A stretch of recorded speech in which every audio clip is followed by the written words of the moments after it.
اعوذ باللہ من الشیطان الرجیم بسم اللہ الرحمن الرحیم الحمد للہ الذی لا یبلغ مدحتہ القائلون ولا یحصی نعمہ العادون ولا یعد حقہ المجتہدون وسبحان الذی اسری بعبدہ لیلا من المسجد الحرام الی المسجد الاقصی وصلی اللہ علی سیدنا و نبینا و حبیب قلوبنا و طبیب نفوسنا و شفیع ذنوبنا ابی القائم محمد اللہم صلی علی محمد و آل محمد وعلی آلہ الطیبین الطاہرین المعصومین وصلی اللہ علی الحسین وعلی علی بن الحسین وعلی اولاد الحسین وعلی اصحاب الحسین ولعنت اللہ علی اعدائہم اجمعین من یومنا ھذا الی یوم الدین اللہم صلی علی محمد وآل محمد۔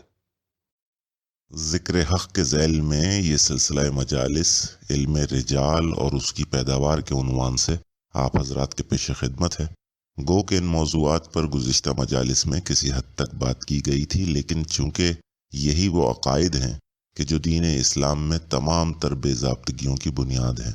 لہٰذا میرے خیال میں انہیں وضاحت کے ساتھ بیان کر دینا ضروری ہے، تاکہ نہ صرف ان عقائد کا پرچار کرنے والے بے نقاب ہو سکیں، بلکہ مومنین بھی اپنے ایمان کو ان بدعتوں سے پاک رکھ سکیں، کیونکہ آج شیعان اہل بیت علیہ السلام ہی میں سے ایک بہت بڑا گروہ ان عقائد کی اندھی پیروی کو دین حق سمجھتا ہے۔ اب یہاں مجلس کے باقاعدہ آغاز سے قبل میں چند باتوں کی وضاحت کر دینا ضروری سمجھتا ہوں۔ سب سے پہلی بات تو یہ کہ جب کبھی میں مخالفین حق کے لیے کچھ سخت الفاظ استعمال کرتا ہوں یا انہیں بعض اوقات برا بھلا بھی کہہ دیتا ہوں، تو اس سے میری مراد تمام مخالفین ہرگز نہیں ہوتے،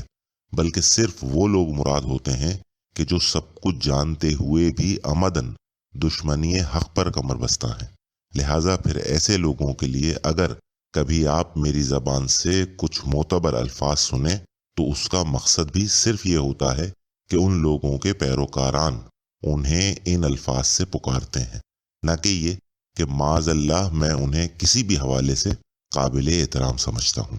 لیکن اس کے برخلاف مجھے اس بات کا بھی بخوبی علم ہے کہ مومنین کی اکثریت لاشعوری طور پر ان بدعتوں کا شکار ہے، اور ان کی نیت ہرگز حق کی مخالفت کرنا نہیں ہے، بلکہ وہ بیچارے اسی گمراہی کو اہل بیت علیہ السلام کا دکھایا ہوا راستہ سمجھ کر اس پر گامزن ہیں۔ تو ایسے لوگوں کے لیے میں خلوص دل سے دعا گو ہوں کہ پروردگار عالم انہیں ہدایت اور حق کو قبول کرنے کی ہمت عطا فرمائے، آمین۔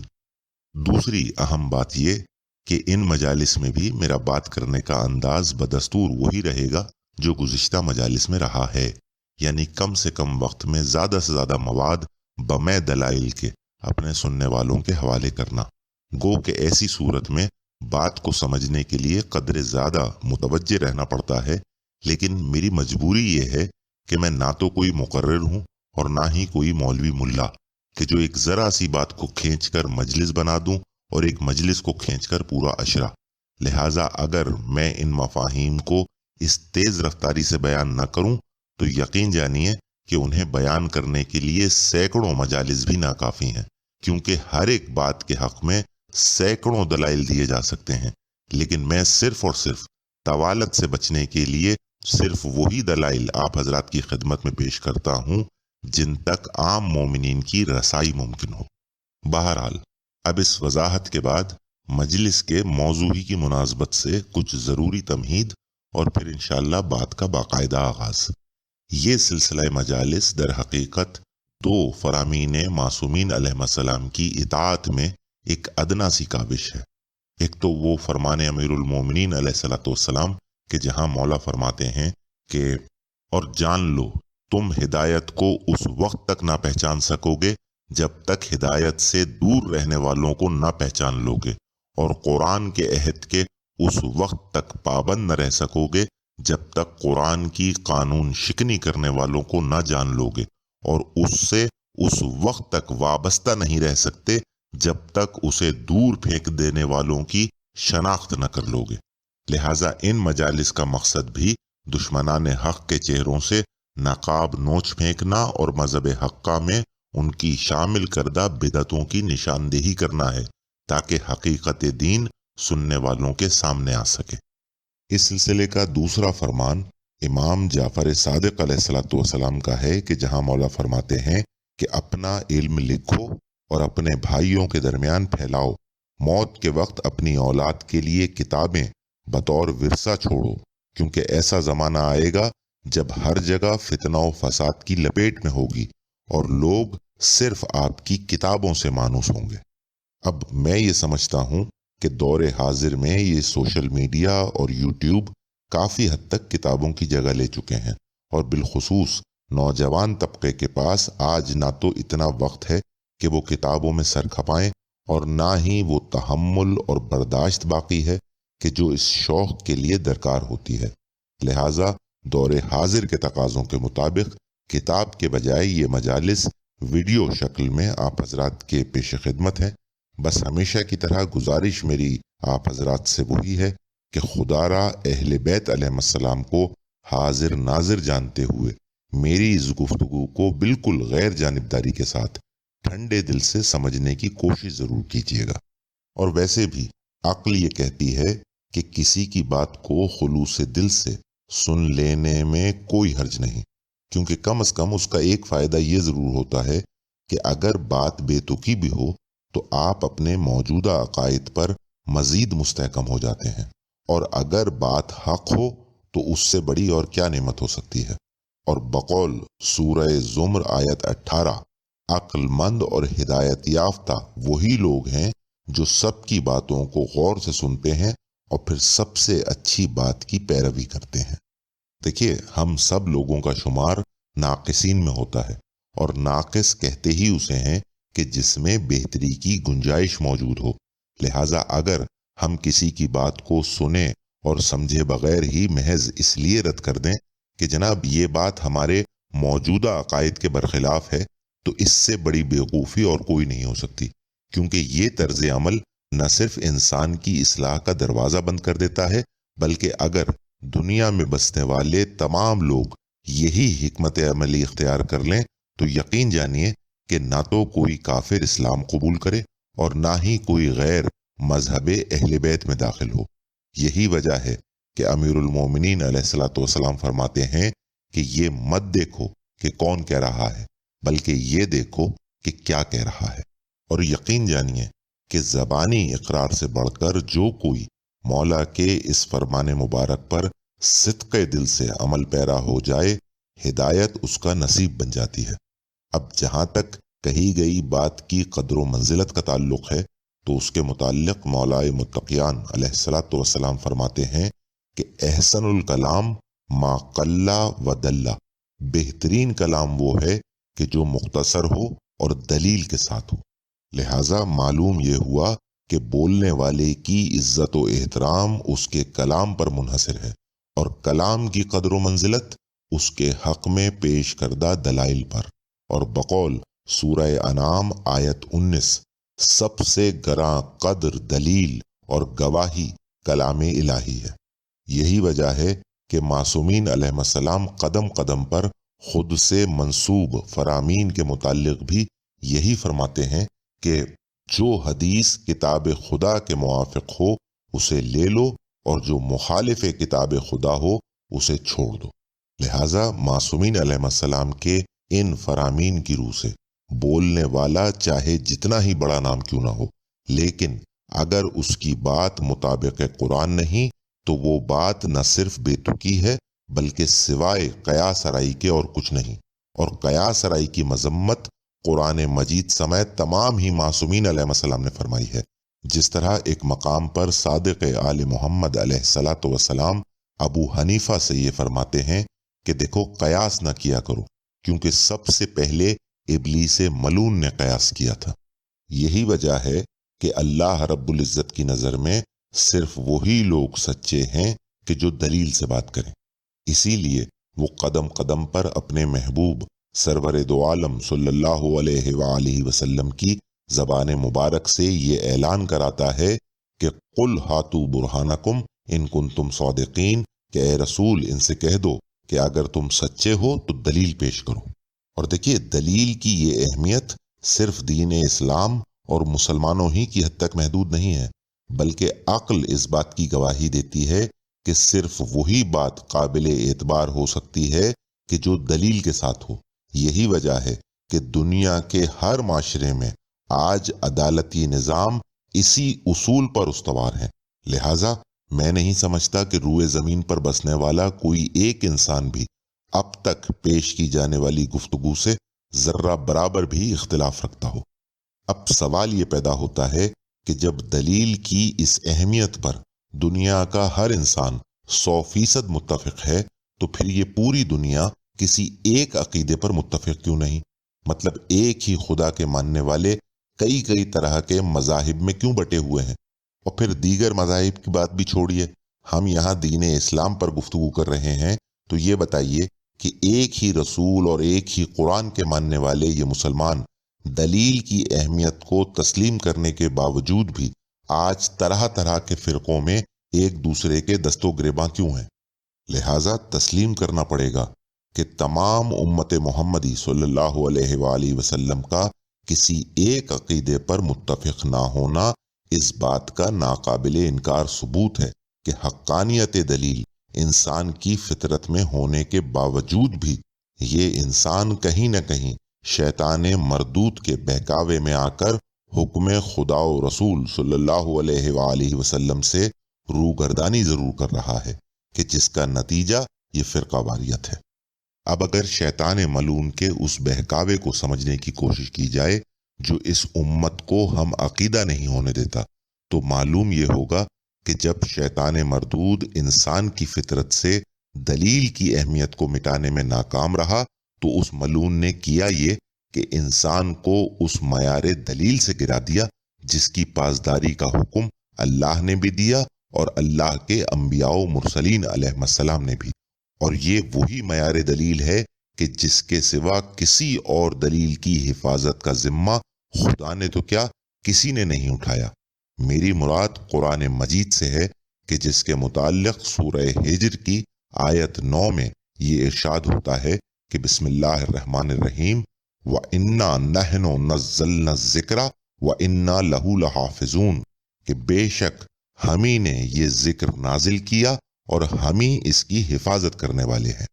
اور ساتھ ہی ساتھ سورہ انعام کی آیت 59 اس کتاب الہی کی جامعیت پر گواہ قرار پائی کہ جہاں ارشاد قدرت ہوتا ہے کہ نہیں ہے کوئی خشک اور تر مگر اس کتاب مبین میں موجود ہے۔ آسان الفاظ میں یہ آیہ مبارکہ دعویٰ یہ کر رہی ہے کہ عقل انسانی میں آنے والا کوئی خیال ایسا نہیں کہ جس کا ذکر اس کتاب مبین میں موجود نہ ہو۔ اب اہمیت قرآن پر مزید گفتگو میں انشاءاللہ کچھ دیر میں آپ حضرات کی خدمت میں عرض کروں گا، لیکن یہاں اپنے سننے والوں کی خدمت میں اسی سے مربوط ایک بہت ہی اہم عقیدے کے حوالے سے کچھ حقائق پیش کر دینا ضروری سمجھتا ہوں، اور وہ ہے عقیدہ تحریف قرآن۔ اس عقیدے کے متعلق آج بشمول مکتب تشیع تمام مکاتب فکر اپنے اپنے ممبروں سے دعویٰ یہی کرتے ہیں کہ جناب چونکہ اس کتاب کی حفاظت کا ذمہ خود پروردگار عالم نے اٹھا رکھا ہے، لہٰذا یہ کتاب بنا کسی حرف کی کمی بیشی کے ہم تک جوں کی توں بالکل اسی طرح مکمل حرف بحرف پہنچی ہے کہ جس طرح یہ قلب رسالت مآب صلی اللہ علیہ وآلہ وسلم پر نازل ہوئی تھی۔ تو آئیے ایک نظر اس حوالے سے قرآن مجید اور کتب احادیث و روایات پر بھی ڈالیں تاکہ یہ معلوم ہو سکے کہ آیا یہ عقیدہ اتنا ہی مستحکم اور مضبوط ہے بھی کہ جتنا اسے بیان کیا جاتا ہے، یا پھر حقیقت کچھ اور ہے۔ تو دیکھیے پہلی بات تو یہ کہ لفظ تحریف کے لغوی معنی کسی کی کہی گئی بات یا اس کی تحریر کے اصل الفاظ میں رد و بدل کرنے کے ہیں۔ اب یہاں میں اس بات کو مزید آسان انداز میں واضح کیے دیتا ہوں تاکہ بچے بھی اسے بآسانی سمجھ سکیں۔ تو دیکھیے کسی بھی عبارت میں تحریف صرف اور صرف دو ہی صورتوں میں ممکن ہے۔ ایک یہ کہ اصل عبارت سے کچھ الفاظ مٹا دیے جائیں، اور دوسری صورت یہ کہ اصل عبارت میں اپنی طرف سے کچھ الفاظ شامل کر دیے جائیں، اور یہ دونوں کام ایک ساتھ بھی کیے جا سکتے ہیں کہ اصل عبارت کے کچھ الفاظ ہٹا کر ان کی جگہ اپنے الفاظ رکھ دیے جائیں۔ اب جہاں تک اصل عبارت کے معنی و مفہوم کا تعلق ہے تو ایک بات یہ واضح رہے کہ ضروری نہیں کہ الفاظ کے اس رد و بدل کا کوئی اثر عبارت کے معنی و مفہوم پر پڑے۔ ممکن ہے کہ اثر پڑے، اور یہ بھی ممکن ہے کہ کوئی اثر نہ پڑے۔ مثال کے طور پر ایک عبارت ہے کہ حضرت موسیٰ علیہ السلام حضرت ہارون علیہ السلام کے سگے چھوٹے بھائی ہیں۔ اب اگر اس عبارت میں سگے کی جگہ لفظ حقیقی رکھ دیا جائے کہ حضرت موسیٰ علیہ السلام حضرت ہارون علیہ السلام کے حقیقی چھوٹے بھائی ہیں، یا اس پوری عبارت کو بدل کر یوں لکھ دیا جائے کہ حضرت ہارون علیہ السلام حضرت موسیٰ علیہ السلام کے سگے بڑے بھائی ہیں، تو یہ بتائیے کہ کیا اس تحریف کا اصل عبارت کے معنی و مفہوم پر کوئی اثر پڑا؟ لیکن اگر اسی عبارت کو یوں لکھ دیا جائے کہ حضرت موسیٰ علیہ السلام حضرت ہارون علیہ السلام کے رشتہ دار ہیں، یا حضرت موسیٰ علیہ السلام حضرت ہارون علیہ السلام کے منیب ہیں، تو یہ دونوں نئی عبارات بھلے سے 100% درست صحیح، لیکن اس تحریف نے اصل عبارت کے معنی و مفہوم کو بدل دیا۔ لہٰذا معلوم یہ ہوا کہ یہ ضروری نہیں کہ ہر تحریف عبارت کے معنی و مفہوم کو بدل دے۔ اب اگر لفظ تحریف کی اس وضاحت کے بعد تحریف قرآن سے قبل تحریف اقوال معصومین علیہ السلام کی بات کی جائے کہ کیا اقوال معصومین علیہ السلام میں کسی بھی طرح کی کوئی تحریف ممکن ہے یا نہیں، تو جناب حقیقت یہ ہے کہ اقوال معصومین علیہ السلام میں ہر طرح کی تحریف ممکن ہے، اور اس کی وجہ یہ ہے کہ کسی نے بھی احادیث معصومین علیہ السلام کی حفاظت کا ذمہ نہیں لیا۔ مزید برآں خود معصومین علیہ السلام متعدد مقامات پر یہ خبر دیتے رہے ہیں کہ نہ صرف ان کے دور میں کچھ لوگ جھوٹی احادیث اہل بیت علیہ السلام کے نام سے منسوب کیا کرتے تھے، بلکہ یہ لوگ آئندہ بھی ایسا کرتے رہیں گے۔ رہی بات یہ کہ کیا احادیث معصومین علیہ السلام میں کسی طرح کی تحریف کی کوئی اجازت ہمیں حاصل ہے یا نہیں، تو جناب اس سوال کے جواب میں اصول کافی ہی میں پورا ایک باب موجود ہے، جس میں سے ایک حدیث میں آپ کی خدمت میں پیش کیے دیتا ہوں کہ جب کسی نے حضرت امام جعفر صادق علیہ السلام سے یہ عرض کیا کہ مولا میں جو حدیث آپ سے سنتا ہوں جب دوسروں سے نقل کرتا ہوں تو الفاظ میں کمی بیشی ہو جاتی ہے، کیا یہ جائز ہے؟ فرمایا اگر معنی میں کوئی کمی اور زیادتی نہیں ہوتی اور ہمارا مفہوم نہیں بدلتا تو کوئی مذائقہ نہیں۔ لہٰذا یہ بات بھی واضح ہو گئی کہ اگر اصل الفاظ احادیث یاد نہ ہوں تو اسے اپنے الفاظ میں بیان کیا جا سکتا ہے، بشرط یہ کہ حدیث کے معنی و مفہوم پر کوئی حرف نہ آئے۔ بہرحال یہ تو ہو گئی تحریف احادیث کی بات، لیکن اب اگر قرآن مجید کے حوالے سے اس عقیدہ تحریف کی بات کی جائے تو اس ضمن میں عموماً جو سورہ ہجر کی آیت 9 کو بنیاد بناتے ہوئے یہ ادعا کیا جاتا ہے کہ جناب جب خداوند عالم نے خود اس کی حفاظت کی ذمہ داری لی ہے تو اس کا مطلب یہ ہے کہ یہ کتاب مبین ہر طرح کی تحریف سے محفوظ ہے۔ مطلب نہ تو اس کے معنی و مفہوم کو بدلا جا سکتا ہے اور نہ ہی اس میں کسی حرف کی کمی بیشی کی جا سکتی ہے۔ تو جناب عرض یہ ہے کہ اس آیہ مبارکہ میں حفاظت قرآن کا ذکر تو بے شک موجود ہے، لیکن اس میں حفاظت قرآن کی وہ وضاحت اور تفصیلات ہمیں ہرگز دکھائی نہیں دیتی کہ جو آج مسلمانوں میں رائج عقیدہ تحریف قرآن کی تصدیق کر سکیں، اور دوسری طرف یہ بھی ممکن نہیں کہ خدا اس کتاب ہدایت میں کوئی بھی عقیدہ نامکمل بیان کرے۔ لہٰذا ضرورت اس بات کی ہے کہ قرآن مجید ہی میں اس حفاظت قرآن کی مزید وضاحت تلاش کی جائے کہ اس حفاظت قرآن سے خدا بند عالم کی مراد ہے کیا؟ آیا یہ صرف اس کے معنی و مفہوم کی حفاظت ہے یا پھر اس میں کسی حرف کی کمی بیشی بھی ممکن نہیں؟ تو دیکھیے، اگر اس حوالے سے کتاب الہی کا بغور مطالعہ کیا جائے تو پہلی بات تو یہ سامنے آتی ہے کہ بے شک کوئی بھی اس کتاب ہدایت کے معنی و مفہوم کو نہیں بدل سکتا، اور ظاہر سی بات ہے کیونکہ اگر اس کتاب کے معنی و مفہوم ہی محفوظ نہ ہوں تو پھر بھلا اسے کتاب ہدایت کیسے کہا جا سکتا ہے؟ مزید برآں سورہ نساء کی آیت 82 کی مثل متعدد آیات اس کے معنی و مفہوم کی حفاظت پر گواہ ہیں، جہاں ارشاد قدرت یہ ہوتا ہے کہ بسم اللہ الرحمن الرحیم افلا یتدبرون القرآن، بھلا یہ لوگ قرآن میں غور کیوں نہیں کرتے؟ ولو کان من عند غیر اللہ لوجدوا فیہ اختلافا کثیرا، اگر یہ کسی غیر اللہ کی طرف سے ہوتا تو اس میں اختلاف کثیر پایا جاتا۔ اچھا، یہی حفاظت قرآن بہت سے اقوال معصومین علیہ السلام سے بھی آشکار ہے۔ مثلا سید الشہداء حضرت امام حسین علیہ السلام ایک جگہ فرماتے ہیں کہ ہم خدا کا غالب گروہ ہیں، ہم رسول اللہ کی سب سے زیادہ قرابت دار عطرت ہیں، اور ہم ان کے طیب و طاہر اہل بیت ہیں، اور ہم 2 ثقل میں سے ایک ثقل ہیں جو ثانی کتاب خدا ہے، جس کے لیے خداوند عالم فرماتا ہے کہ اس کتاب میں ہر شے کی تفصیل موجود ہے، اور اس میں باطل نہ آگے سے آ سکتا ہے اور نہ پس پشت سے۔ یہاں ایک بات یہ واضح رہے کہ آج قرآن مجید کے الفاظ پر موجود یہ اعراب حجاج بن یوسف کے دور میں لگائے گئے تھے تاکہ وہ لوگ بھی اس کتاب کی تلاوت بآسانی کر سکیں جن کی مادری زبان عربی نہیں۔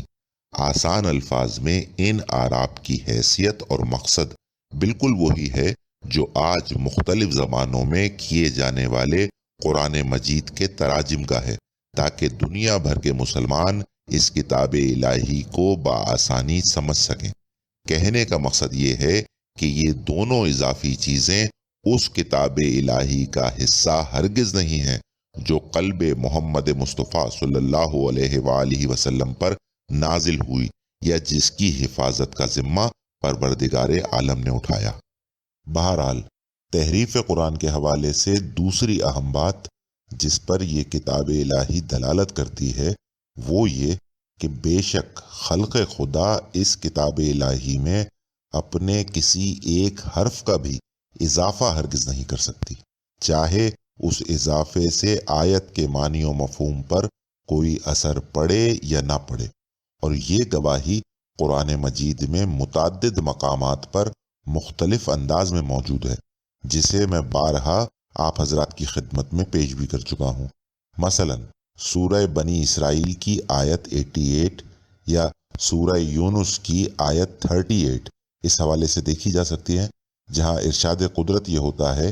کہ اے رسول کہہ دو اگر انس و جن اس بات پر جمع بھی ہو جائیں کہ اس قرآن جیسا بنا لائیں تو وہ ہرگز نہیں بنا سکتے، اگرچہ وہ ایک دوسرے کے مددگار ہی کیوں نہ ہوں۔ آگے ارشاد ہوتا ہے کہ کیا یہ لوگ یہ کہتے ہیں کہ یہ قرآن پیغمبر نے اپنی طرف سے بنا لیا ہے؟ تو اے رسول ان سے کہہ دو کہ اگر تم سچے ہو تو تم بھی اس طرح کی ایک صورت ہی بنا لاؤ، اور خدا کے سوا جن کو تم بلا سکو بلا بھی لو۔ لہٰذا یہ بات بھی واضح ہو گئی کہ حفاظت قرآن سے خدا کی مراد جہاں اس کتاب کے معنی و مفہوم کی حفاظت ہے، وہاں اس حفاظت میں یہ حقیقت بھی شامل ہے کہ کوئی اس میں کسی ایک حرف کا بھی اضافہ نہیں کر سکتا۔ اب آخر میں رہی بات یہ کہ کیا اس حفاظت قرآن میں یہ بات بھی شامل ہے کہ کوئی اس کتاب میں کسی طرح کی کوئی کمی بھی نہیں کر سکتا۔ تو حضور، میں دعوے کے ساتھ کہتا ہوں کہ پورے قرآن مجید سے کوئی ایک آیہ مبارکہ تو کجا، کوئی ایک حدیث معصوم بھی ایسی پیش نہیں کی جا سکتی جو اس کتاب الہی کے متعلق یہ ضمانت دیتی ہو کہ اس کتاب میں کسی طرح کی کوئی کمی بھی نہیں کی جا سکتی۔ یاد رہے کہ یہ ضروری نہیں کہ اگر کسی تحریر سے کچھ الفاظ کم کر دیے جائیں تو یہ چیز اس تحریر کے معنی و مفہوم کو بدل دے۔ بھائی مثال کے طور پر اگر آج قرآن مجید میں موجود حروف مقطعات مٹا دیے جائیں تو یہ بتائیے کہ کیا یہ چیز ان آیات مبارکہ کے معنی و مفہوم کو بدل دے گی، یا معاذ اللہ قرآن مجید میں کوئی تضاد پیدا ہو جائے گا؟ اسی طرح وہ تمام آیات مبارکہ کہ جہاں خداوند عالم کے لیے علیم خبیر یا اس طرح کے اور اسماء مبارکہ کا ذکر وارد ہوا ہے، تو اگر ان دونوں میں سے کسی ایک اسم کو نہ بھی پڑھا جائے تو اس سے نہ تو قرآن مجید میں کوئی تضاد پیدا ہوتا ہے اور نہ ہی آیت کے معنی و مفہوم پر کوئی فرق پڑتا ہے، اور نہ ہی اللہ رب العزت کے اٹھائے گئے بیڑے حفاظت پر کوئی حرف آتا ہے۔ رہی بات سورہ کہف کی آیت 27 کی، جہاں رسالت مآب صلی اللہ علیہ وآلہ وسلم سے خطاب یہ ہو رہا ہے کہ اور تلاوت کر اس کی جو وحی کی گئی ہے تیری طرف کتاب میں سے تیرے رب کی، نہیں کوئی بدلنے والا اس کی باتوں کو، اور ہرگز نہ تو پائے گا اس کے سوا کوئی جائے پناہ۔ تو جناب یہ آیہ مبارکہ بھی فقط یہی ضمانت دے رہی ہے کہ نہ تو کوئی آیہ قرآنی کے معنی و مفہوم کو بدل سکتا ہے اور نہ ہی کوئی اس کتاب میں اپنے کسی ایک حرف کا بھی اضافہ کر سکتا ہے، کیونکہ اگر اس آیت کے الفاظ پر غور کیا جائے تو وہ یہی کہہ رہے ہیں کہ لا مبدل لکلماتہ، کہ کوئی ان کلمات کو بدل نہیں سکتا، تبدیل نہیں کر سکتا، اور کسی بھی عبارت کو تبدیل کرنے کے لیے نہ صرف اصل عبارت کے کچھ الفاظ کو مٹانا ضروری ہے بلکہ ان کی جگہ اپنے کچھ الفاظ شامل کرنا بھی لازمی ہے۔ اور اگر اس تبدیلی سے مراد معنی و مفہوم کی تبدیلی لی جائے تو یہ بات میں پہلے ہی عرض کر چکا ہوں کہ بے شک قرآن مجید کے معنی و مفہوم کو بدلنا کسی کے بس کی بات نہیں، لہٰذا بے شک خداوند عالم نے اس کتاب کے معنی و مفہوم کی حفاظت کا ذمہ بھی لیا ہے، اور اس بات کا بھی کہ کوئی اس میں کسی ایک حرف کا بھی اضافہ نہیں کر سکتا۔ لیکن ایسا کوئی وعدہ کہیں سے کہیں تک موجود نہیں کہ کتاب الہی میں کوئی کمی بھی نہیں کی جا سکتی، بلکہ اس کے برخلاف تمام ہی مکاتب فکر کی کتب احادیث و روایات اس بات پر گواہ ہیں کہ آج قرآن مجید میں ایسی بہت سی آیات موجود نہیں کہ جو رسول اکرم صلی اللہ علیہ وآلہ وسلم کی حیات مبارکہ میں قرآن مجید کا حصہ تھیں۔ یقین جانیے کہ اس ضمن میں کتب تشیع اور کتب عامہ میں اتنے حوالہ جات موجود ہیں کہ انہیں بیان کرنے کے لیے ایک پورا اشرہ درکار ہے، لیکن صرف بات کو مختصر کرنے کے لیے میں چند ایک حوالہ جات کتب تشیع سے اور ان سے کچھ زیادہ حوالہ جات کتب اہل سنت سے آپ حضرات کی خدمت میں پیش کروں تاکہ اپنے اصل موضوع کی طرف پلٹ سکوں۔ کتب اہل سنت سے زیادہ حوالہ جات پیش کرنے کا سبب یہ ہے کیونکہ عموماً یہی لوگ شیعوں کو یہ طعنہ دیتے ہیں کہ جناب شیعہ تو تحریف قرآن کے قائل ہیں، جبکہ آگے چل کر آپ کو اس بات کا بخوبی اندازہ ہو جائے گا کہ کتب اہل سنت کی روح سے نہ صرف قرآن مجید ناقص ہے بلکہ ان کے نزدیک یہ کتاب حجت ہی نہیں ہے۔ مکتب تشیع کا پہلا حوالہ اس مکتب کی قدیم ترین اور معتبر ترین کتاب کتاب سلیم بن قیس ہلالی کا ہے، کہ جس سے کتب اربع لکھنے والوں سے لے کر علامہ مجلسی تک اور علامہ مجلسی سے لے کر آج تک کے تقریباً تمام ہی جید محدثین حضرات نے استفادہ کیا ہے۔ اس کتاب کے صفحہ 88 سے لے کر 94 تک کے 6 صفحات میں تدوین قرآن کے ذکر میں بہت کچھ محفوظ ہے۔ اس کا ایک ایک حرف سننے لائق ہے، جو انشاءاللہ بیان کردہ عقیدہ تحریف قرآن کی مکمل تصدیق ہے۔ جناب سلیم بیان کرتے ہیں کہ طلحہ نے کہا کہ اے ابو الحسن، میں چاہتا ہوں کہ ایک چیز کے متعلق آپ سے سوال کروں۔ میں نے آپ کو دیکھا تھا کہ ایک مہر شدہ کپڑا لیے ہوئے تشریف لائے تھے، پس آپ نے فرمایا کہ اے لوگو، میں لگاتار رسول اللہ کے غسل و کفن اور دفن میں مصروف رہا، پھر میں کتاب اللہ کے جمع کرنے میں مشغول ہو گیا، یہاں تک کہ میں نے اس کو جمع کر لیا اور اس کا ایک حرف بھی ساقط نہیں ہوا۔ طلحہ نے کہا کہ پس وہ کتاب جس کو آپ نے لکھا اور جمع کیا، میں نے آج تک اس کو نہیں دیکھا۔ ہاں، جب عمر خلیفہ ہوئے تو میں نے دیکھا کہ آپ نے لوگوں کو بلایا تھا۔ اب اس کے آگے جناب سلیم عمر کے حوالے سے لکھتے ہیں کہ جب دو آدمی قرآن کی کسی آیت کی گواہی دیتے تھے تو وہ اس آیت کو لکھ لیتے تھے، اور جس پر دو آدمی گواہی نہ دیتے تھے اس کو چھوڑ دیتے تھے اور اس کو نہ لکھتے تھے۔ عمر نے کہا تھا اور میں سن رہا تھا کہ وہ لوگ لڑائی میں قتل ہو گئے ہیں جو قرآن پڑھتے تھے، اور ان لوگوں کے علاوہ اور کوئی شخص نہیں پڑھتا تھا۔ پس وہ قرآن کا حصہ ضائع ہو گیا، اور ایک بکری عمر کے صحیفے اور کتاب جس کو ان لوگوں نے لکھا تھا کھا گئی، اور اس صحیفے میں جو کچھ تھا وہ ضائع ہو گیا۔ ان ایام میں قرآن لکھنے کے فرائض عثمان انجام دیتا تھا۔ آپ کا اس متعلق کیا ارشاد ہے؟ اور عمر اور عثمان کے ساتھیوں کو جنہوں نے عمر اور عثمان کے زمانے میں قرآن کو تالیف کیا تھا اور لکھا تھا، کہتے ہوئے سنا تھا کہ سورہ احزاب سورہ بقرہ کے برابر تھی، سورہ نور میں 160 آیات تھے، حجرات میں 60 آیات تھے، اور سورہ ہجر میں 160 آیات تھے۔ پس یہ کیا بات ہے؟ خدا آپ پر رحم کرے، آپ اس قرآن کو کیوں ظاہر نہیں کرتے جس کو آپ نے لوگوں کے لیے جمع کیا ہے؟ میں عثمان کے پاس موجود تھا جب اس نے عمر کے جمع کیے ہوئے قرآن کو لے کر کتاب کی شکل میں کر دیا تھا اور لوگوں کو ایک قرآن کے پڑھنے پر مجبور کر دیا تھا۔ ابی بن کعب اور ابن مسعود سے قرآن کو لے کر پھاڑ کر جلا دیا تھا۔ پس یہ کیا بات ہے؟ حضرت علی علیہ السلام نے فرمایا کہ اے طلحہ، ہر وہ آیت جس کو اللہ تعالیٰ نے محمد مصطفیٰ صلی اللہ علیہ وآلہ وسلم پر نازل کیا وہ میرے پاس رسول اللہ کی لکھوائی ہوئی موجود ہے، اور ہر حلال و حرام، حد، حکم یا ہر وہ چیز جس کی قیامت تک کے لیے ضرورت ہے وہ میرے پاس رسول اللہ کی لکھوائی ہوئی موجود ہے۔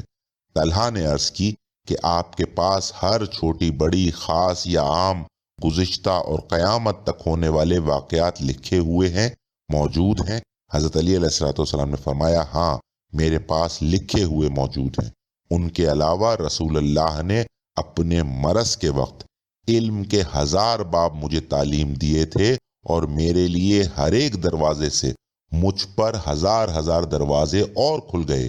اگر رسول اللہ کے انتقال کے بعد امت میری اطاعت اور تابعداری کرتی تو وہ اپنے اوپر آسمان سے اور پاؤں کے نیچے زمین سے روزی حاصل کرتی، یعنی اللہ تعالیٰ کا رزق عام ہوتا اور کبھی بھوک اور قحط نہ ہوتا۔ بھوک اور افلاس میں مبتلا ہونا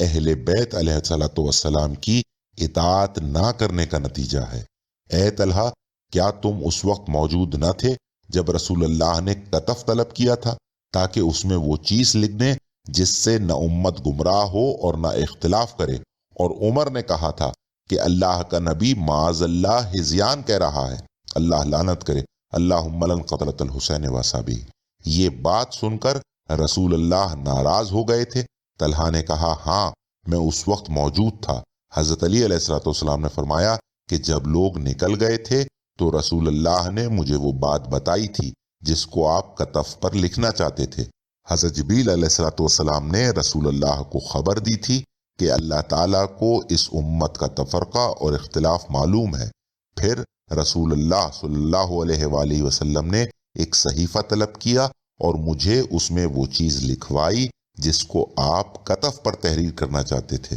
اور اس نوشتے پر 3 آدمیوں سلمان، ابوذر اور مقداد کی گواہی بھی کرائی تھی، اور ان ائمہ ہدی کے نام بھی بتائے تھے جن کی اطاعت کا اللہ تعالیٰ نے قیامت تک کے لیے حکم دیا ہے۔ پہلا نام میرا لیا تھا، پھر میرے بیٹے حسن، پھر حسین علیہ السلام، پھر میرے بیٹے حسین علیہ السلام کے 9 فرزندوں کا نام لیا تھا۔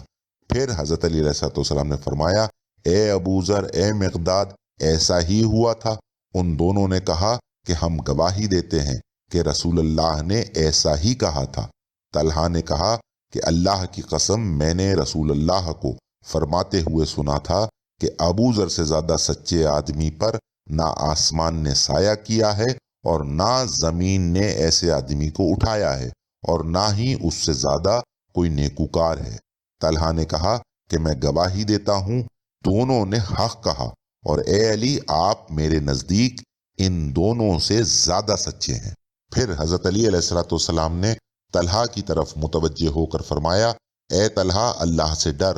اور تو اے زبیر، اے سعد، اے عبد الرحمن بن عوف، اللہ سے ڈرو، اللہ کی رضا طلب کرو، اور وہ چیز اختیار کرو جو اس کو مطلوب ہے۔ تم اللہ تعالیٰ کے معاملے میں کسی ملامت کرنے والے کی ملامت سے خوف نہ کھاؤ۔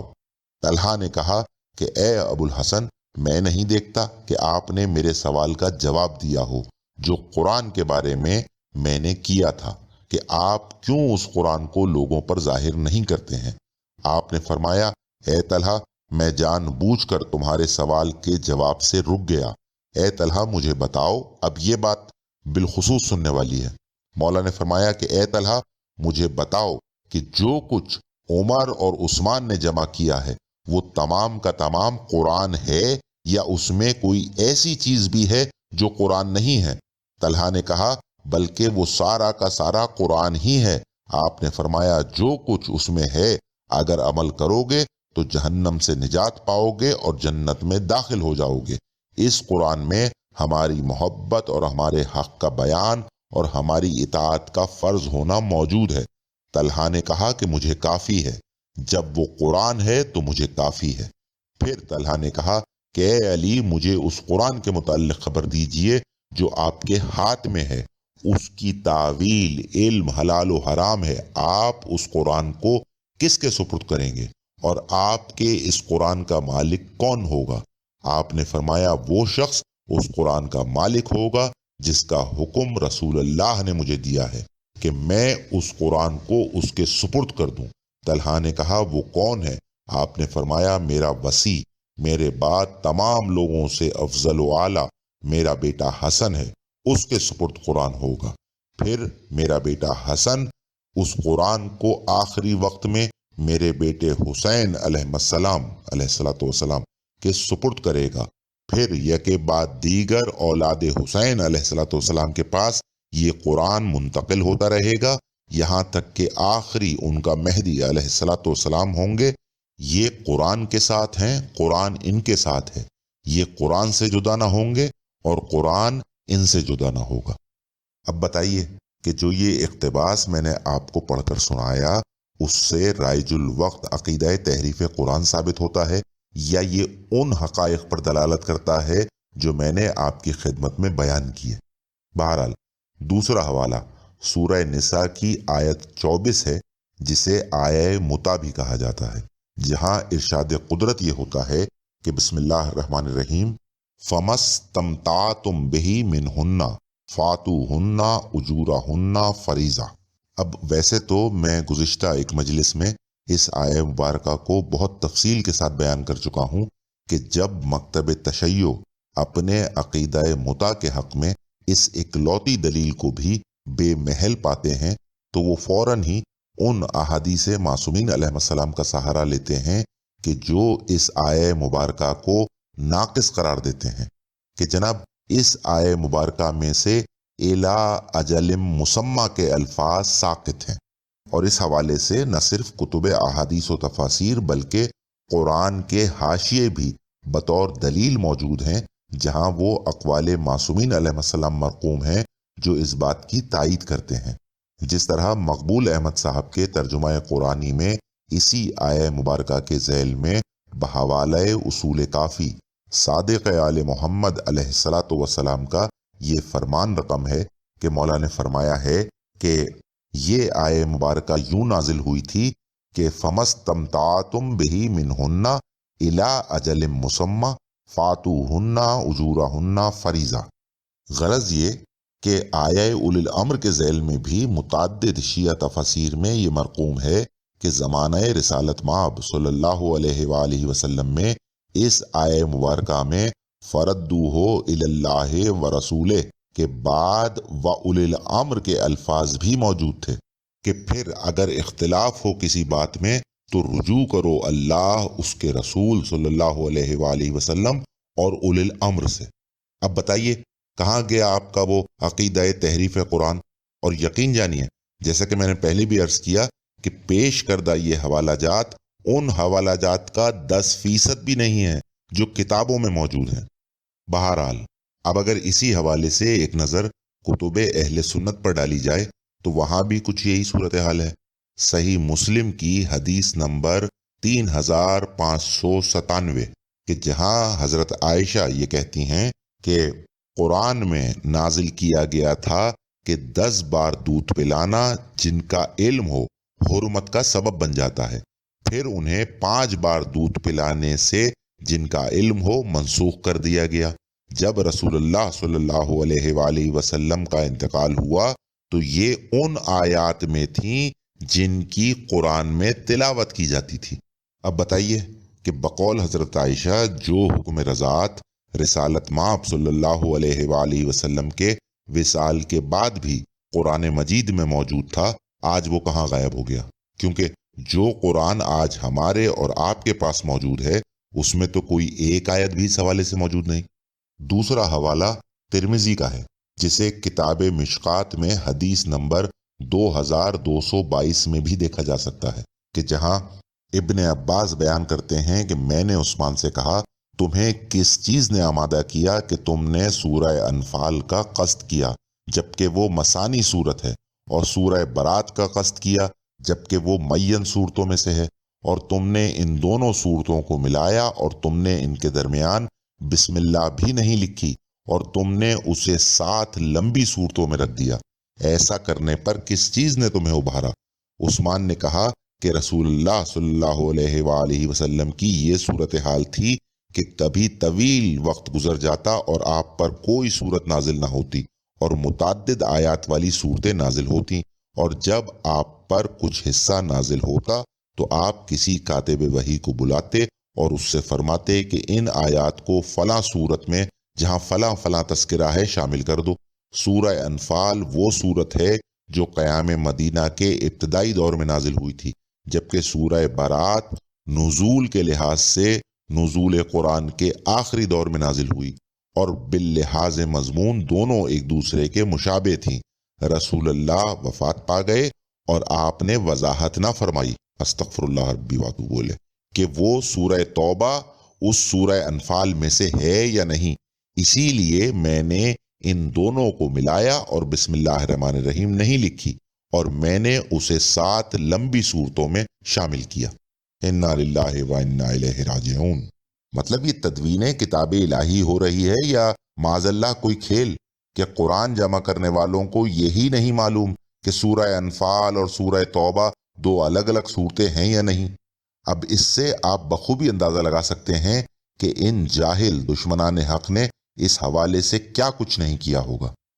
اب اگلے دلائل پیش کرنے سے قبل میں تمام اہل سنت حضرات سے ایک سوال یہ کرنا چاہتا ہوں کہ جب بعد از رسالت مآب صلی اللہ علیہ وآلہ وسلم حضرت علی علیہ السلام نے مکمل قرآن جمع کر لیا تھا تو امت نے اسے قبول کیوں نہیں کیا؟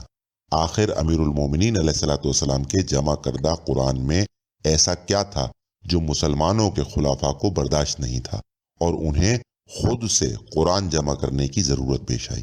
تو دیکھیے اس کا سیدھا سا جواب تو یہ ہے کہ قرآن مجید میں جہاں فضائل معصومین علیہ السلام مزید وضاحت کے ساتھ موجود تھے، وہاں کچھ دشمنان اہل بیت پر ان کے نام کے ساتھ لان تان بھی موجود تھا، ورنہ وارث قرآن کے جمع کردہ قرآن کو ٹھکرانے کی کوئی دوسری وجہ سمجھ میں نہیں آتی۔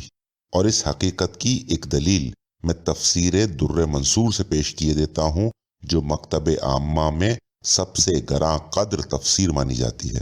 اس کی جلد 2 صفحہ 817 پر سورہ مائدہ کی آیت 67 کی تفسیر میں ابن مسعود کا یہ قول رقم ہے کہ ہم رسول اکرم صلی اللہ علیہ وآلہ وسلم کے زمانے میں اس آیہ مبارکہ کو یوں پڑھا کرتے تھے کہ بسم اللہ الرحمن الرحیم، یا ایھا الرسول بلغ ما انزل الیک من ربک انا علی مولی المومنین، کہ حضرت علی علیہ السلام مومنین کے مولا ہیں۔ آگے سنیے، اس سلسلے میں صحیح بخاری کی ایک طویل حدیث نمبر 4986 کا ابتدائی حصہ اور سماعت کیجیے۔ زید بن ثابت روایت کرتے ہیں کہ جنگ یمامہ میں صحابہ کی بہت بڑی تعداد شہید ہو جانے کے بعد ابو بکر نے مجھے بلا بھیجا۔ اس وقت عمر بھی میرے پاس آئے اور انہوں نے کہا کہ یمامہ کی جنگ میں بہت بڑی تعداد میں قرآن کے قاریوں کی شہادت ہو گئی ہے، اور مجھے ڈر ہے کہ اسی طرح کفار کے ساتھ دوسری جنگوں میں بھی قاری قرآن بڑی تعداد میں قتل ہو جائیں گے، اور یوں قرآن کے جاننے والوں کی بہت بڑی تعداد ختم ہو جائے گی۔ اس لیے میرا خیال ہے کہ آپ قرآن مجید کو جمع کرنے کا حکم دیں، جس کے جواب میں ابو بکر نے عمر سے کہا کہ آپ ایک ایسا کام کس طرح کریں گے جو رسول اللہ صلی اللہ علیہ وآلہ وسلم نے نہیں کیا۔ عمر نے اس کا یہ جواب دیا کہ اللہ کی قسم یہ تو ایک کار خیر ہے۔ عمر یہ بات مجھ سے بار بار کہتے رہے۔ آخرکار اللہ تعالیٰ نے اس مسئلے میں میرا بھی سینہ کھول دیا، اور اب میری رائے بھی وہی ہو گئی جو عمر کی تھی۔ زید نے بیان کیا کہ ابو بکر نے کہا کہ آپ جوان اور عقل مند ہیں، آپ کو معاملے میں متہم بھی نہیں کیا جا سکتا، اور آپ رسول اللہ صلی اللہ علیہ وآلہ وسلم کی وحی بھی لکھتے تھے، اس لیے آپ قرآن مجید کو پوری تلاش اور محنت کے ساتھ ایک جگہ جمع کریں۔ جس کے جواب میں زید بن ثابت یہ کہتے ہیں کہ اللہ کی قسم اگر یہ لوگ مجھے کسی پہاڑ کو بھی اس کی جگہ سے دوسری جگہ ہٹانے کے لیے کہتے تو میرے لیے یہ کام اتنا مشکل نہیں تھا جتنا ان کا یہ حکم کہ میں قرآن مجید کو جمع کر دوں۔ میں نے اس پر کہا کہ آپ لوگ ایک ایسے کام کو کرنے کی ہمت کیسے کرتے ہیں جو رسول اللہ صلی اللہ علیہ وآلہ وسلم نے خود نہیں کیا تھا۔ مطلب یہ جملہ ابو بکر نے بھی دہرایا عمر سے، اور پھر زید بن ثابت نے ابو بکر سے دہرایا، جس کے جواب میں ابو بکر نے کہا کہ اللہ کی قسم یہ ایک عمل خیر ہے۔ ابو بکر یہ جملہ بار بار دہراتے رہے، یہاں تک کہ اللہ تعالیٰ نے میرا بھی ان کی اور عمر کی طرح سینہ کھول دیا۔ چنانچہ میں نے قرآن مجید جو مختلف چیزوں پر لکھا ہوا موجود تھا کی تلاش شروع کر دی، اور قرآن مجید کو کھجور کی چھلی ہوئی شاخوں، پتے، پتھروں سے جن پر قرآن مجید لکھا ہوا تھا اور لوگوں کے سینوں کی مدد سے جمع کرنے لگا۔ اللہ اکبر! مطلب آپ کے ایمان کے مطابق معاذ اللہ نہ تو رسول خدا صلی اللہ علیہ وآلہ وسلم اپنی امت کے لیے قرآن جمع کر کر گئے، اور نہ ہی وہ تمام آیتوں کے متعلق یہ خبر دے کر گئے کہ کون سی آیت کس سورہ کا حصہ ہے۔ مزید برآں یہ بات بھی آپ کے ایمان اور سچ پوچھیں تو فرقہ اہل سنت کی بنیاد ہے کہ آپ اپنے بعد کسی کو اپنا جانشین بھی معین فرما کر نہیں گئے جو کم از کم ان نامکمل امور کو اطمینان کی حد تک انجام دے پاتا۔ اور مزے کی بات تو یہ ہے کہ جسے حاکم وقت نے یہ ذمہ داری سونپی، اس کے اپنے الفاظ یہ ہیں کہ یہ کام میرے لیے کسی پہاڑ کو سرکانے سے زیادہ مشکل تھا۔ پھر اس نے آیات قرآنی کی تلاش شروع کی، کہیں پتھروں سے، کہیں پتوں سے، کہیں ہڈیوں سے، کہیں درخت کی چھالوں سے قرآن جمع کرنا شروع کیا۔ تو بھائی میرے، ایسے حالات میں آپ یہ دعویٰ کیسے کر سکتے ہیں کہ زید بن ثابت نے پورا قرآن جمع کر لیا تھا؟ یہی وجہ ہے کہ جب زید بن ثابت کے جمع کردہ قرآن کو عثمان نے زبردستی رائج کیا اور باقی تمام نسخہ قرآنی کو نظر آتش کرنے کا حکم دیا، تو بہت سے صحابہ نے یہ کہہ کر اس کی مخالفت کی کہ عثمان کا جمع کردہ قرآن ناقص ہے۔ مسند احمد بن حنبل کی دوسری جلد میں حدیث نمبر 3929 کے ذیل میں عبداللہ بن مسعود کا یہ اعتراف موجود ہے کہ خمیر بن مالک کہتے ہیں کہ ایک مرتبہ سرکاری حکم جاری ہوا کہ مصاحف قرآنی کو بدل دیا جائے اور عثمان کے جمع کردہ صحیفے کے علاوہ کسی اور ترتیب کو باقی نہ رکھا جائے۔ ابن مسعود کو پتہ چلا تو کہا، تم میں سے جو شخص اپنا نسخہ چھپا سکتا ہو چھپا لے، کیونکہ جو شخص جو چیز چھپائے گا قیامت کے دن اس کے ساتھ ہی آئے گا۔ پھر کہا کہ میں نے نبی اکرم صلی اللہ علیہ وآلہ وسلم کے دہن مبارک سے 70 سورتیں پڑھی ہیں، کیا میں ان چیزوں کو چھوڑ دوں جو میں نے نبی اکرم صلی اللہ علیہ وآلہ وسلم کے دہن مبارک سے حاصل کی ہیں؟ جناب والا عبداللہ بن مسعود کے یہ الفاظ اس بات کا ناقابل انکار ثبوت ہیں کہ ان کی نظر میں مصحف عثمانی نامکمل تھا، ورنہ یہ کہنے کی کوئی تک ہی نہیں بنتی کہ کیا میں ان صورتوں کو بھول جاؤں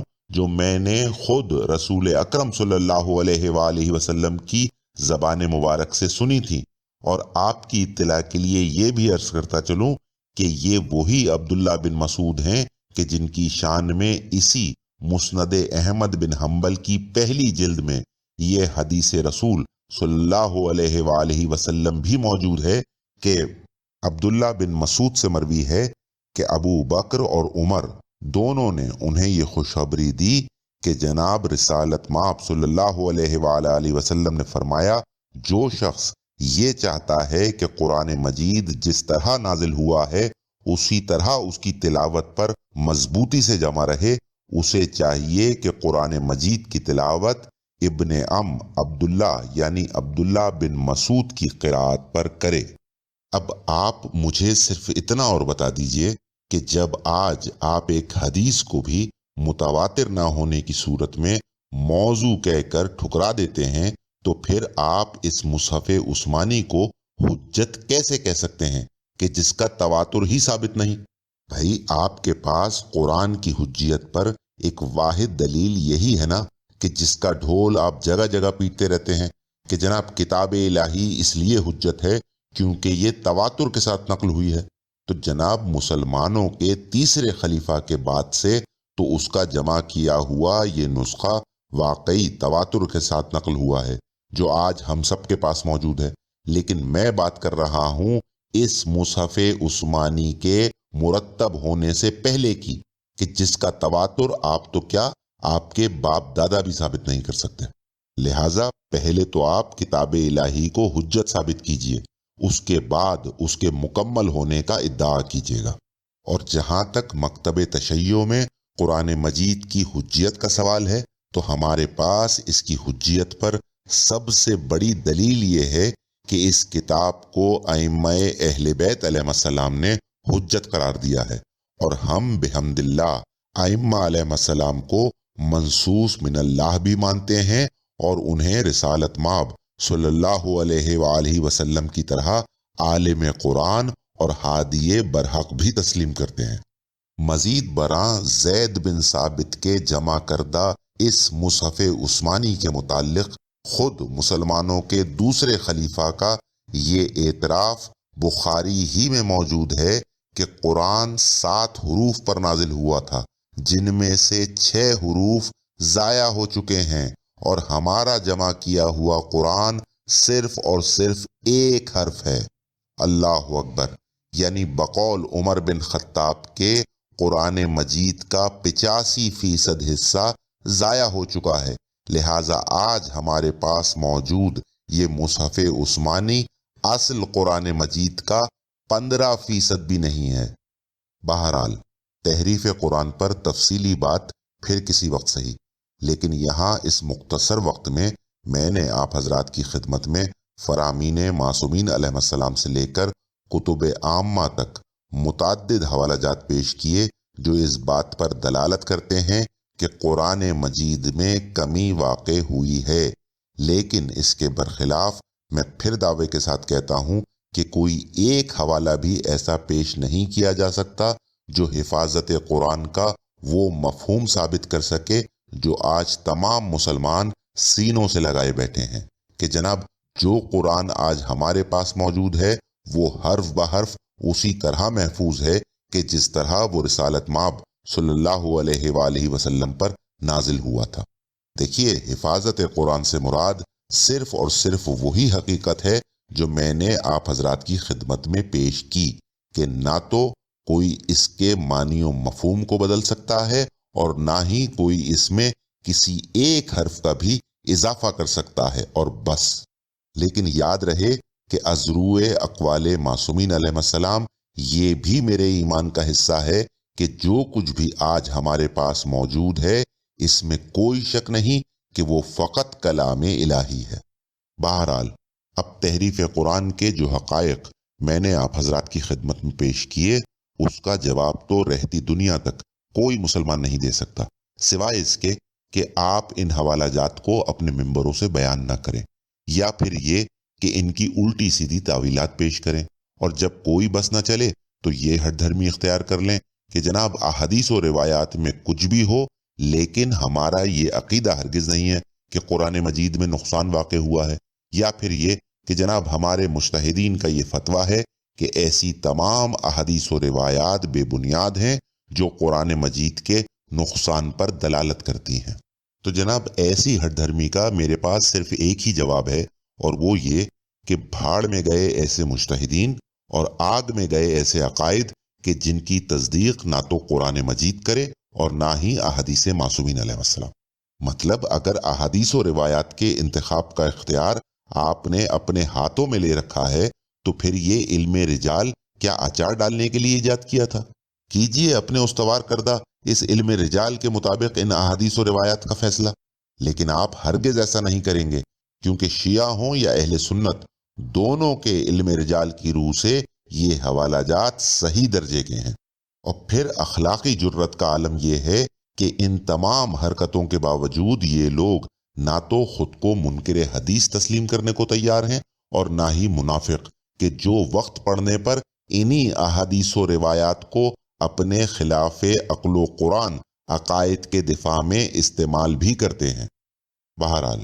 اب اس حوالے سے ایک اکلوتا اعتراض جو اہل سنت حضرات کے ساتھ ساتھ شیعہ حضرات بھی کرتے ہیں وہ یہ کہ جناب اگر عثمان کے دور حکومت میں نامکمل قرآن جمع کیا گیا تھا اور امیر المومنین علیہ السلام کے پاس مکمل قرآن موجود تھا، تو پھر عثمان کے مرنے کے بعد جب امیر المومنین علیہ السلام کا دور حکومت آیا تو انہوں نے اپنے پاس موجود اس مکمل قرآن کو ظاہر کیوں نہیں فرمایا؟ تو جناب اول تو یہ سوال ان بہت سے سوالات کے متشابہ ہے کہ جو اہل سنت حضرات اپنے مذہب کے دفاع میں شیعوں سے کرتے آئے ہیں۔ مثلا یہ کہ جناب اگر باغ فدق اولاد رسول صلی اللہ علیہ وآلہ وسلم کا حق تھا تو حضرت علی علیہ السلام نے اپنے دور حکومت میں یہ حق انہیں کیوں نہیں لوٹایا؟ یا جیسے کہ اگر واقعی کچھ لوگ بی بی خاتون جنت سلام اللہ علیہا کے دروازے پر آگ لے کر گئے تھے اور انہیں شہید کیا تھا تو پھر حضرت علی علیہ السلام نے تلوار کیوں نہیں اٹھائی، وغیرہ وغیرہ۔ تو دیکھیے، ضرورت اس حقیقت کو سمجھنے کی ہے کہ جن بت پرستوں نے تلوار کے زور پر یا اور کسی دنیاوی لالچ میں اسلام قبول کیا تھا، انہوں نے بشمول رسالت مآب صلی اللہ علیہ وآلہ وسلم اہل بیت علیہ السلام کے کسی بھی فرد کو چین کا سانس نہیں لینے دیا،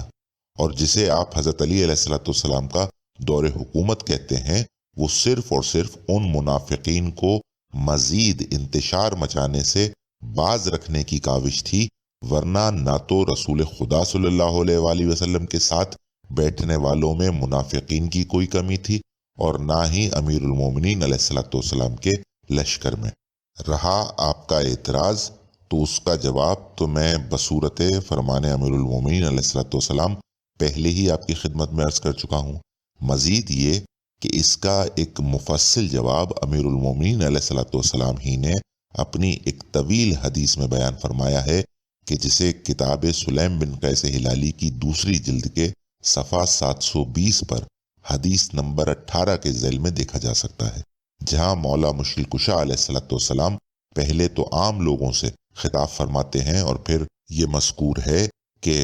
ثم اقبل علیہ السلام بوجہہ علی الناس من اہل بیتی و شیعتی، کہ پھر مولا متوجہ ہوئے اپنے اہل بیت علیہ السلام اور اپنے مخصوص شیعوں کی طرف. فقال، اور فرمایا، لقد عملت الائمة قبلی بامور عظیمہ خالفت فیہا رسول اللہ صلی اللہ علیہ وآلہ متعمدین، کہ مجھ سے قبل گزرنے والے خلفاء نے بہت عظیم امور میں عمدن رسول اللہ صلی اللہ علیہ وآلہ وسلم کی مخالفت کی تھی. لو حملت الناس علی ترکہا و تحویلہا عن موضعہا الی ما کانت تجری علیہ علی عہد رسول اللہ صلی اللہ علیہ وآلہ لتفرق انی جندی. اگر میں ان تمام کاموں کو درست کر دوں اور انہیں واپس اسی طرح کر دوں کہ جیسے وہ رسول اللہ صلی اللہ علیہ وآلہ وسلم کے زمانے میں تھے، تو لتفرق انی جندی، تو یہ تمام لوگ مجھے چھوڑ کر جائیں گے. یہ سب لوگ جنہوں نے میری بیعت کی ہے وہ سب مجھے چھوڑ جائیں گے. حتی لا یبقى فی عسکری غیری وقلیلا من شیعتی الذین انما عرفوا فضلی و امامتی من کتاب اللہ و سنت نبیہ لا من غیرہما. اور میرے لشکر میں سب لوگ مجھے چھوڑ کر جائیں گے سوائے ان قلیل لوگوں کے کہ جو میرے شیعوں میں سے ہیں، وہ لوگ جو میرے فضل اور میری امامت کو کتاب اللہ اور نبی کی سنت سے پہچانتے ہیں، نہ کہ غیر سے. کیونکہ امیر المومنین علیہ الصلوۃ والسلام کے لشکر میں اکثریت ان لوگوں کی تھی جنہوں نے آپ علیہ الصلوۃ والسلام کو بطور چوتھا خلیفہ تسلیم کیا تھا، کہ جناب جس طرح امت نے پہلے 3 خلفاء کی بیعت کی تھی اور انہیں عہدہ خلافت پر بٹھایا تھا، اسی طرح آج یہ عہدہ حضرت علی علیہ الصلوۃ والسلام کے پاس ہے. لیکن یہ لوگ جناب امیر علیہ الصلوۃ والسلام کے حقیقی مقام و مرتبے کے قائل نہیں تھے، یعنی انہیں منصوص من اللہ تسلیم نہیں کرتے تھے. پھر اسی حدیث مبارکہ میں آگے چل کر مولا نے کچھ ایسے امور کی نشاندہی بھی فرمائی جو پہلے 3 خلفاء کے ادوار میں ناجائز طور پر انجام دیے گئے تھے. مثلا مسجد حرام میں مقام ابراہیم علیہ الصلوۃ والسلام جو دوسرے خلیفہ کے دور میں اپنی اصل جگہ سے ہٹا کر خانہ کعبہ سے مزید کچھ دور کر دیا گیا تھا، یا باغ فدق جو پہلے خلیفہ کے دور میں اولاد رسول صلی اللہ علیہ وآلہ وسلم سے چھین لیا گیا تھا، یا حضرت جعفر ابن ابی طالب علیہ الصلوۃ والسلام کا گھر جسے زبردستی مسجد حرام کا حصہ بنا دیا گیا تھا، یا پھر جنگ خیبر میں ہاتھ آنے والا وہ مال غنیمت جو کچھ نام لیوا مسلمانوں نے ناجائز طور پر ہتھیا لیا تھا، یہاں تک کہ جماعت تراوی جسے حکم خدا و رسول صلی اللہ علیہ وآلہ وسلم کے برخلاف دوسرے خلیفہ نے قائم کیا تھا، وغیرہ وغیرہ. اور ان تمام امور کو درست نہ کرنے کا مولا نے ایک ہی جواب دیا کہ اگر میں ان میں سے کوئی ایک کام بھی کروں گا تو سوائے میرے اہل بیت علیہ السلام اور میرے چند مخلص ساتھیوں کے میرا اپنا لشکر میرے مد مقابل ہوگا. اور میں نہیں چاہتا کہ اسلام کے اس نازک دور میں فقیر شام کے ہاتھوں کو مضبوط کیا جائے تاکہ وہ دین میں مزید بدعتیں رائج کرے. تو اب بتائیے کہ ایسے حالات میں اگر امیر المومنین علیہ الصلوۃ والسلام رائج الوقت قرآن کے صحیفہ عثمانی کو ناقص قرار دیتے ہوئے اپنا جمع کردہ مکمل قرآن مجید منظر عام پر لاتے تو عوام کا کیا رد عمل ہوتا؟ اب اگر کسی کو دین میں ان خلفائے ثلاثہ کی رائج کردہ بدعتوں کا حوالہ کتب اہل سنت سے دیکھنا مقصود ہو تو اس حوالے سے صحائح ستہ بھری پڑی ہیں. فی الحال میں اس ضمن میں صحیح مسلم کی حدیث نمبر 4785 پیش کیے دیتا ہوں، جسے روایت کرنے والے حضرت حذیفہ یمانی علیہ الرحمہ ہیں کہ فرمایا رسول خدا صلی اللہ علیہ وآلہ وسلم نے کہ میرے بعد وہ لوگ حاکم ہوں گے جو میری راہ پر نہیں چلیں گے اور میری سنت پر عمل نہیں کریں گے. یہ وہ لوگ ہوں گے کہ جن کے باطن ابلیس کے سے ہوں گے اور بدن آدمیوں کے سے. تو حذیفہ یمانی نے عرض کیا کہ یا رسول اللہ اس وقت میں کیا کروں؟ تو آپ نے فرمایا کہ اس زمانے میں تو ان کی بات سن اور ان کی بات مان، اگرچہ وہ تیری پیٹھ پر وار ہی کیوں نہ کریں اور تیرا مال ناجائز طریقے سے ہی کیوں نہ کھا لیں، ان کی بات سنے جا اور ان کا حکم مانتا رہے۔ دیکھیے ایک بات یاد رکھیے، اور وہ یہ کہ اگر لشکر اسلام کی اکثریت واقعی اللہ اور اس کے رسول صلی اللہ علیہ وآلہ وسلم پر دل سے ایمان رکھنے والی ہوتی تو نہ تو حضرت علی علیہ السلام سے حق خلافت چھینا جاتا اور نہ ہی نعرہ تکبیر کے ساتھ اولاد رسول صلی اللہ علیہ وآلہ وسلم کو ذبح کیا جاتا۔ جناب والا، سلمان و ابوذر اور مقداد علیہ السلام جیسے مومنین اور ہوتے ہیں، اور تلوار کے ڈر سے اپنی جان بچانے کے لیے کلمہ پڑھنے والے اور ایک بات اور واضح رہے کہ یہ مشکل صرف امیر المومنین علیہ السلام ہی کو نہیں بلکہ تمام اہل بیت علیہ السلام کو درپیش تھی۔ حد یہ ہے کہ خود رسالت مآب صلی اللہ علیہ وآلہ وسلم کی ایک حدیث اس حوالے سے بخاری میں موجود ہے کہ جہاں آپ صلی اللہ علیہ وآلہ وسلم عائشہ سے یہ فرماتے ہیں کہ اگر تیری قوم کا زمانہ جاہلیت ابھی تازہ نہ ہوتا تو میں بیت اللہ کو گرانے کا حکم دیتا تاکہ اسے اثر نو تعمیر کر سکوں اور اس میں اس حصے کو بھی داخل کر دوں جو اس سے باہر رہ گیا ہے، اور اس کی کرسی زمین کے برابر کر دوں اور اس کے 2 دروازے بنا دوں، ایک مشرق میں اور ایک مغرب میں، اسی طرز پر کہ جس طرز پر حضرت ابراہیم علیہ السلام نے اس کی تعمیر فرمائی تھی۔ اب اندازہ کیجئے کہ وہ کیسے مسلمان تھے جو معاذ اللہ رسول خدا صلی اللہ علیہ وآلہ وسلم سے زیادہ دین اسلام کو سمجھنے کے دعوے دار تھے، کہ جن کی مخالفت مول نہ لینے کی غرض سے رسول خدا صلی اللہ علیہ وآلہ وسلم خانہ کعبہ کی تعمیر درست نہ کر سکے۔ بہرحال اب جہاں تک اس سوال کا تعلق ہے کہ جناب حضرت علی علیہ السلام نے بی بی خاتون جنت سلام اللہ علیہا کی شہادت پر صبر کرنے کے بجائے قتال کیوں نہیں کیا،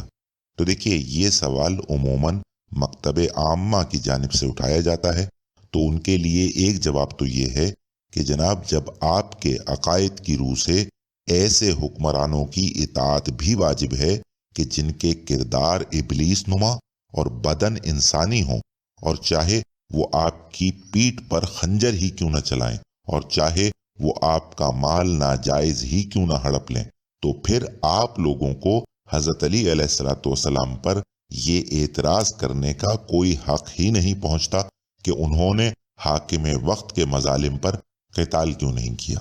لیکن ہمارے نزدیک کسی جابر حکمران کی ایسی اطاعت ہرگز فرض نہیں ہے، بلکہ اگر آپ کے پاس اس کے مقابلے میں طاقت نہ ہو تو تقیہ واجب ہے۔ لہٰذا ہمارے عقائد کی روح سے آپ کے اس سوال کا جواب متعدد کتب احادیث میں موجود ہے کہ رسالت مآب صلی اللہ علیہ وآلہ وسلم نے وقت آخر حضرت علی علیہ السلام سے یہ عہد لیا تھا کہ میرے بعد جتنے بھی مظالم آپ پر اور آپ کے اہل خانہ پر گزریں آپ کو ان پر صبر کرنا ہوگا، اور وہ اتنے سخت الفاظ ہیں کہ جنہیں سن کر امیر المومنین علیہ السلام منہ کے بل زمین پر گرے، لیکن اس کے باوجود انہوں نے قتال نہ کرنے کا عہد کیا۔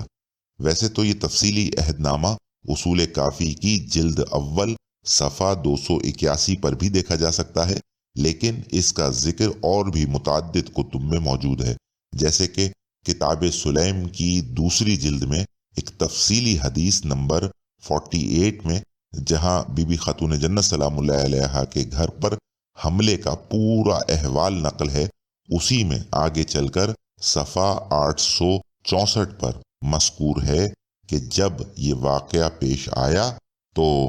فوسب علی ابن ابی طالب علیہ السلام کہ اس موقع پر حضرت علی علیہ السلام اچھل پڑے، فاخذ بتلابیب عمر اور عمر کو اس کی کمر سے پکڑ لیا، اس پٹکے سے پکڑ لیا، ثم حزہ اور اس کو ہوا میں اٹھا لیا، فسرہ اور اس کو زمین پر دے مارا، ووجع انفہ ورقبتہ اور اس کی گردن پر اور اس کی ناک پر مارا، وہم بقتلہ فذکر قول رسول اللہ صلی اللہ علیہ وآلہ ما اوصى به من صبر والطاعہ، اور حضرت علی علیہ السلام اس کو قتل کر دیتے، لیکن انہیں رسول اللہ صلی اللہ علیہ وآلہ وسلم کا وہ قول یاد تھا کہ تم صبر کرنا اور قتال نہ کرنا۔ پھر مولا فرماتے ہیں کہ والذی کرم محمدا بالنبوہ، کہ قسم ہے مجھے اس ذات کی کہ جس نے محمد مصطفیٰ صلی اللہ علیہ وآلہ وسلم کو نبوت سے مکرم کیا۔ یبن السحاق، کہ اے حرام زادے، لولا کتاب من سبقہ، کہ اگر اللہ کی طرف سے یہ عہد لکھا ہوا نہ ہوتا، لا علمتا انکا لا تدخل بیتی، تو میں تجھے دیکھتا کہ تو میرے گھر میں کیسے داخل ہوتا۔ بہرحال اس کے آگے مزید تفصیل موجود ہے کہ پھر حضرت علی علیہ الصلوۃ والسلام بی بی خاتون جنت سلام اللہ علیہا کی طرف متوجہ ہو گئے، اور عمر کے رونے پیٹنے کی آوازیں سن کر بہت سے لوگ وہاں جمع ہو گئے وغیرہ وغیرہ۔ مزید برآں ہماری کتب میں امیر المومنین علیہ الصلوۃ والسلام کے وہ فرامین بھی موجود ہیں جن میں آپ علیہ الصلوۃ والسلام نے ایسے مظالم پر قتال نہ کرنے کی اور حضرت صلی اللہ علیہ وآلہ وسلم کے لیے گئے اس عہد کی وجہ یہ بیان فرمائی ہے کہ میرا یہ صبر در حقیقت حسنین علیہ السلام کی زندگیوں کی حفاظت کے لیے تھا، تاکہ آگے چل کر جو شہادتیں انہوں نے پیش کرنی ہیں ان کا مقصد فوت نہ ہو جائے۔ لیکن جب دور امیر المومنین علیہ الصلوۃ والسلام میں اسلام کی سالمیت پر حرف آنے لگا، تب آپ علیہ الصلوۃ والسلام ہی نے بحکم خدا اور بحکم رسالت مآب صلی اللہ علیہ وآلہ وسلم ناقصین و قاسطین اور مارقین سے جنگیں بھی کیں۔ بہرحال مختصر وقت میں نے عقیدہ تحریف قرآن کی وضاحت قرآن و حدیث کی روشنی میں آپ حضرات کی خدمت میں پیش کر دی۔ اب اس پر غور و فکر کرنا نہ کرنا یہ آپ کا کام ہے۔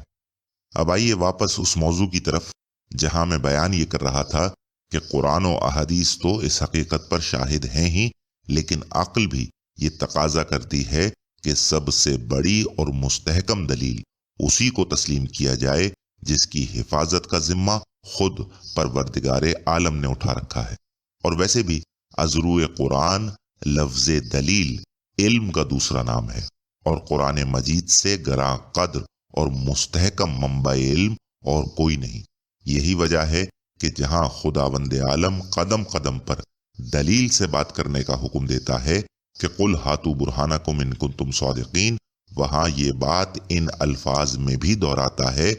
کہ نبئونی بے علم ان کنتم صادقین، کہ خبر دو علم کے ساتھ اگر تم سچے ہو۔ لیکن خدا لعنت کرے ابلیس ملعون پر، جس کے بہکاوے میں آ کر انسان نے خدا کی مقرر کردہ سب سے بڑی دلیل کے مقابلے میں ہر اس شے کو اعلیٰ اور افضل دلیل سمجھا جس میں اس کی اپنی قیاس آرائی کا عمل دخل ممکن تھا، تاکہ دین خدا کو اپنے حساب سے موڑا جا سکے۔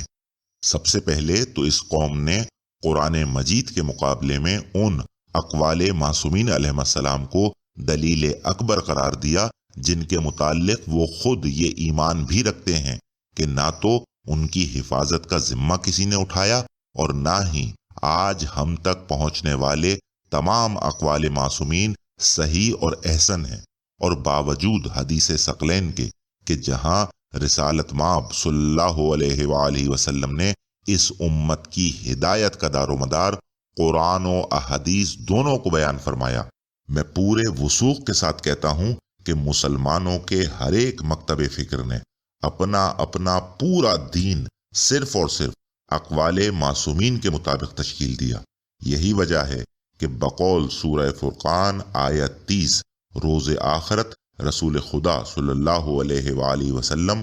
دونوں ثقلین میں سے صرف قرآن مجید کے متعلق یہ شکوہ کریں گے کہ اے میرے رب، یقیناً میری قوم نے اس قرآن کو چھوڑ رکھا تھا، جبکہ خود رسالت مآب صلی اللہ علیہ وآلہ وسلم حدیث ثقلین کی وضاحت میں یہ بھی فرما چکے ہیں کہ اے گروہ مردم، علی اور میری ذریت کے طیب و طاہر لوگ جو ان کے صلب سے پیدا ہوں گے چھوٹے ثقل ہیں اور قرآن بزرگ ثقل ہے، یہ دونوں آپس میں جدا نہ ہوں گے یہاں تک کہ میرے پاس حوض کوثر پر وارد ہوں گے۔ مختصر یہ کہ جب احادیث معصومین علیہ السلام کا بھی مطابق قرآن ہونا شرط اول ہے، تو پھر بھلا خلاف قرآن کوئی بھی کلام یا عقیدہ برحق کیسے ہو سکتا ہے؟ اصول کافی میں حضرت امام محمد باقر علیہ السلام فرماتے ہیں کہ روز آخرت کام نہ دے گی مگر وہی چیز جو قرآن مجید سے ثابت ہے۔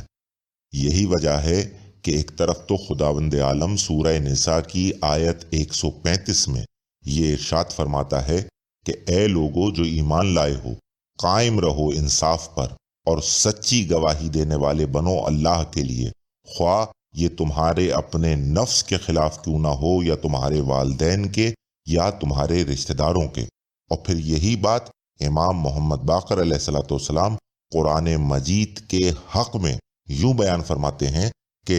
تو اس وقت تک ہمارا دوست نہیں بن سکتا جب تک تو ایسا نہ ہو جائے کہ اگر پورے شہر کے لوگ تجھے کہیں کہ تم برے آدمی ہو تو تجھے اس بات کا غم اور حزن نہ ہو، اگر سب لوگ تجھے اچھا اور نیک آدمی کہیں تو تجھے اس سے خوشی نہ ہو، لیکن اپنے آپ کو قرآن کے سامنے رکھ۔ اگر قرآن کا راستہ تیرا راستہ ہے، یعنی قرآن دوری کا حکم دیتا ہے، تو تو اس سے دور رہتا ہے۔ قرآن جس چیز کی طرف متوجہ کرتا ہے تو اس کی طرف راغب ہوتا ہے، جس سے قرآن ڈراتا ہے تو اس سے ڈرتا ہے۔ تو بس ثابت قدم رہ اور مضبوط اور مستحکم ہو جا، اور تجھے خوشخبری ہے، اور جو کچھ تیرے متعلق کہا گیا ہے وہ تجھے نقصان نہیں پہنچا سکتا۔ اور اگر تیرا طرز زندگی قرآن کے مخالف ہے تو پھر کون سی چیز ہے جو تیرے نفس کو مغرور کرتی ہے؟ لیکن افسوس کہ ان حقائق کے باوجود بھی کچھ کم عقلوں نے ثقل اصغر کو ثقل اکبر پر ترجیح دی، اور اس کی وجہ وہی تھی کہ قرآن مجید کے معاملے میں تو یہ لوگ بے بس تھے کہ اس کے معنی و مفہوم کو بدل سکیں، لیکن احادیث معصومین علیہ السلام میں نہ صرف تحریف ممکن تھی بلکہ اپنے ذاتی مفاد میں جعلی احادیث بنا کر معصومین علیہ السلام سے منسوب کرنا بھی ناممکن نہ تھا، اور یہی دشمنان حق نے کیا بھی، اور جعلی احادیث گڑھنے کا یہ سلسلہ حضرت صلی اللہ علیہ وآلہ وسلم کی حیات طیبہ ہی میں شروع کر دیا گیا۔ اب ظاہر سی بات ہے کہ اس ظلم کا آغاز منافقین مکہ نے کیا تاکہ کسی طرح اللہ کے نافذ کردہ نظام کو کمزور کیا جا سکے، ورنہ رسول خدا صلی اللہ علیہ وآلہ وسلم کے ہوتے ہوئے ایسی حرکت کرنے کا کوئی اور جواز ہی نہیں بنتا۔ یہی وجہ ہے کہ نہ صرف ائمہ اہل بیت علیہ السلام نے بلکہ خود رسالت مآب صلی اللہ علیہ وآلہ وسلم نے بھی متعدد مقامات پر مومنین کو دشمنان حق کی اس سازش سے آگاہ بھی فرمایا اور انتہائی سخت الفاظ میں اس کی مذمت بھی فرمائی۔ دو چار نہیں بلکہ سینکڑوں حوالہ جات اس ضمن میں کتب شیعہ اور کتب اہل سنت سے پیش کیے جا سکتے ہیں، لیکن میں یہاں صرف ایک حوالہ دے کر آگے بڑھوں گا۔ جناب سلیم بن قیس ہلالی، جنہیں 6 معصومین علیہ السلام کے صحابی ہونے کا شرف حاصل ہے، ان کی کتاب مذہب اہل بیت میں کسی تعارف کی محتاج نہیں۔ اردو زبان میں کیا گیا اس کا ایک ترجمہ اسرار امامت کے نام سے بھی دستیاب ہے۔ اس کتاب کی سند بصورت فرمان امام جعفر صادق علیہ السلام اس کے پہلے صفحے پر یوں مرقوم ہے کہ مولا فرماتے ہیں کہ ہمارے جس شیعہ اور محب کے پاس سلیم بن قیس ہلالی کی یہ کتاب نہیں ہے تو یہ سمجھنا چاہیے کہ وہ ہمارے امر و اسباب سے باخبر نہیں۔ یہ کتاب شیعہ عقائد کی ابجد ہے اور اسرار آل محمد صلی اللہ علیہ وآلہ وسلم میں سے ہے۔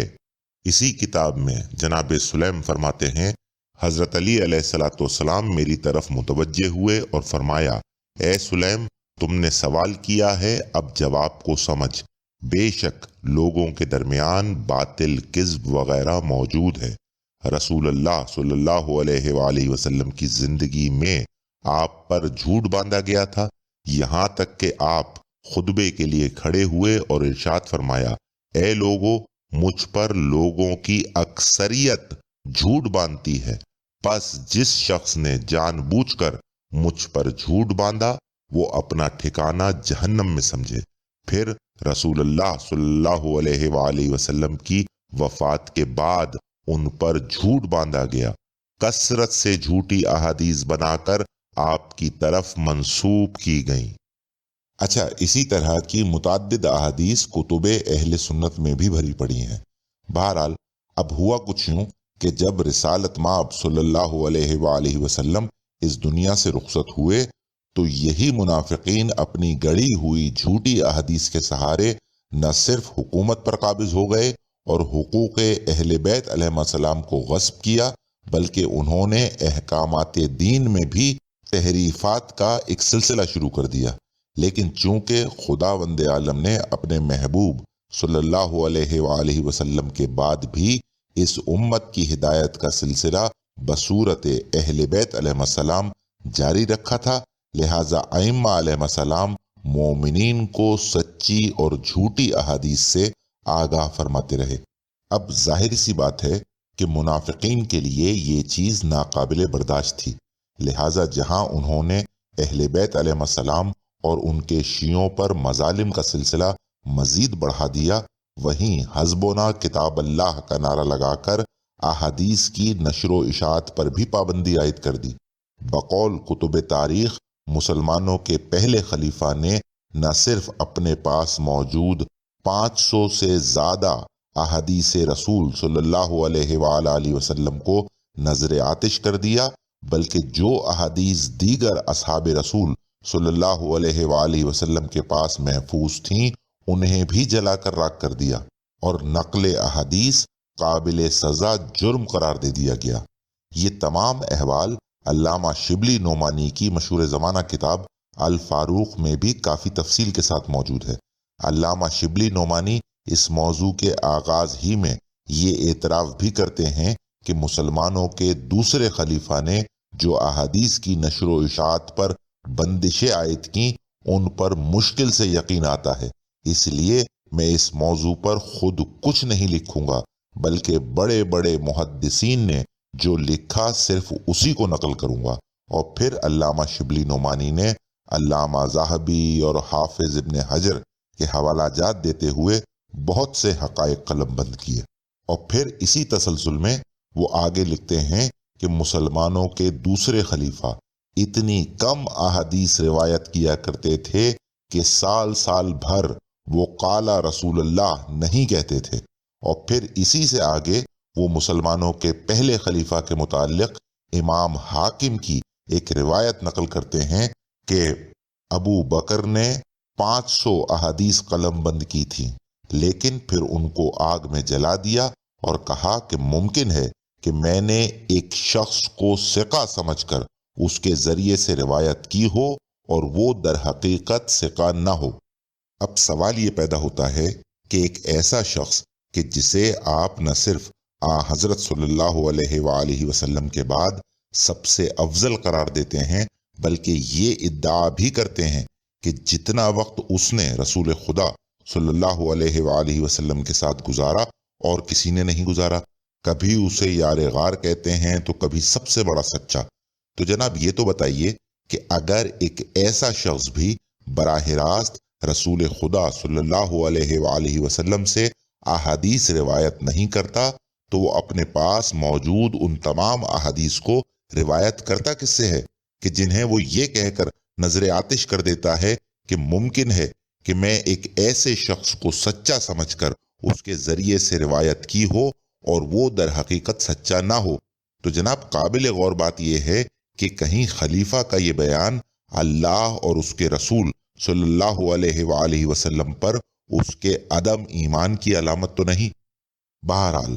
احادیث کی نشر و اشاعت پر پابندی کا یہ سلسلہ امیر المومنین علیہ الصلوۃ والسلام کی شہادت کے بعد بھی کم و بیش 93 سال تک جاری رہا، تائیں کہ سن 133 ہجری میں بنی امیہ کی حکومت کا خاتمہ ہوا اور بنی عباس اقتدار میں آئے۔ اب چونکہ مومنین بنی امیہ کے ظلم و ستم سے عاجز آ چکے تھے اور بنی عباس بھی یہ کہہ کر اٹھے تھے کہ جناب ہم اہل بیت علیہ السلام پر کیے جانے والے مظالم کا بدلہ لیں گے، یہی وجہ ہے کہ اہل بیت علیہ السلام کے غم میں کالے کپڑے پہننے کا رواج بھی بنی عباس ہی نے شروع کیا، لہٰذا مومنین نے بھی امیہ کی حکومت کو گرانے میں بنی عباس کا بھرپور ساتھ دیا، جس کا ایک وقتی فائدہ تو یہ ہوا کہ بنی عباس نے اہل بیت علیہ السلام اور مومنین پر ہونے والے ظلم و ستم روک دیے، اور ساتھ ہی ساتھ احادیث کی نشر و اشاعت پر لگی پابندی بھی اٹھا لی۔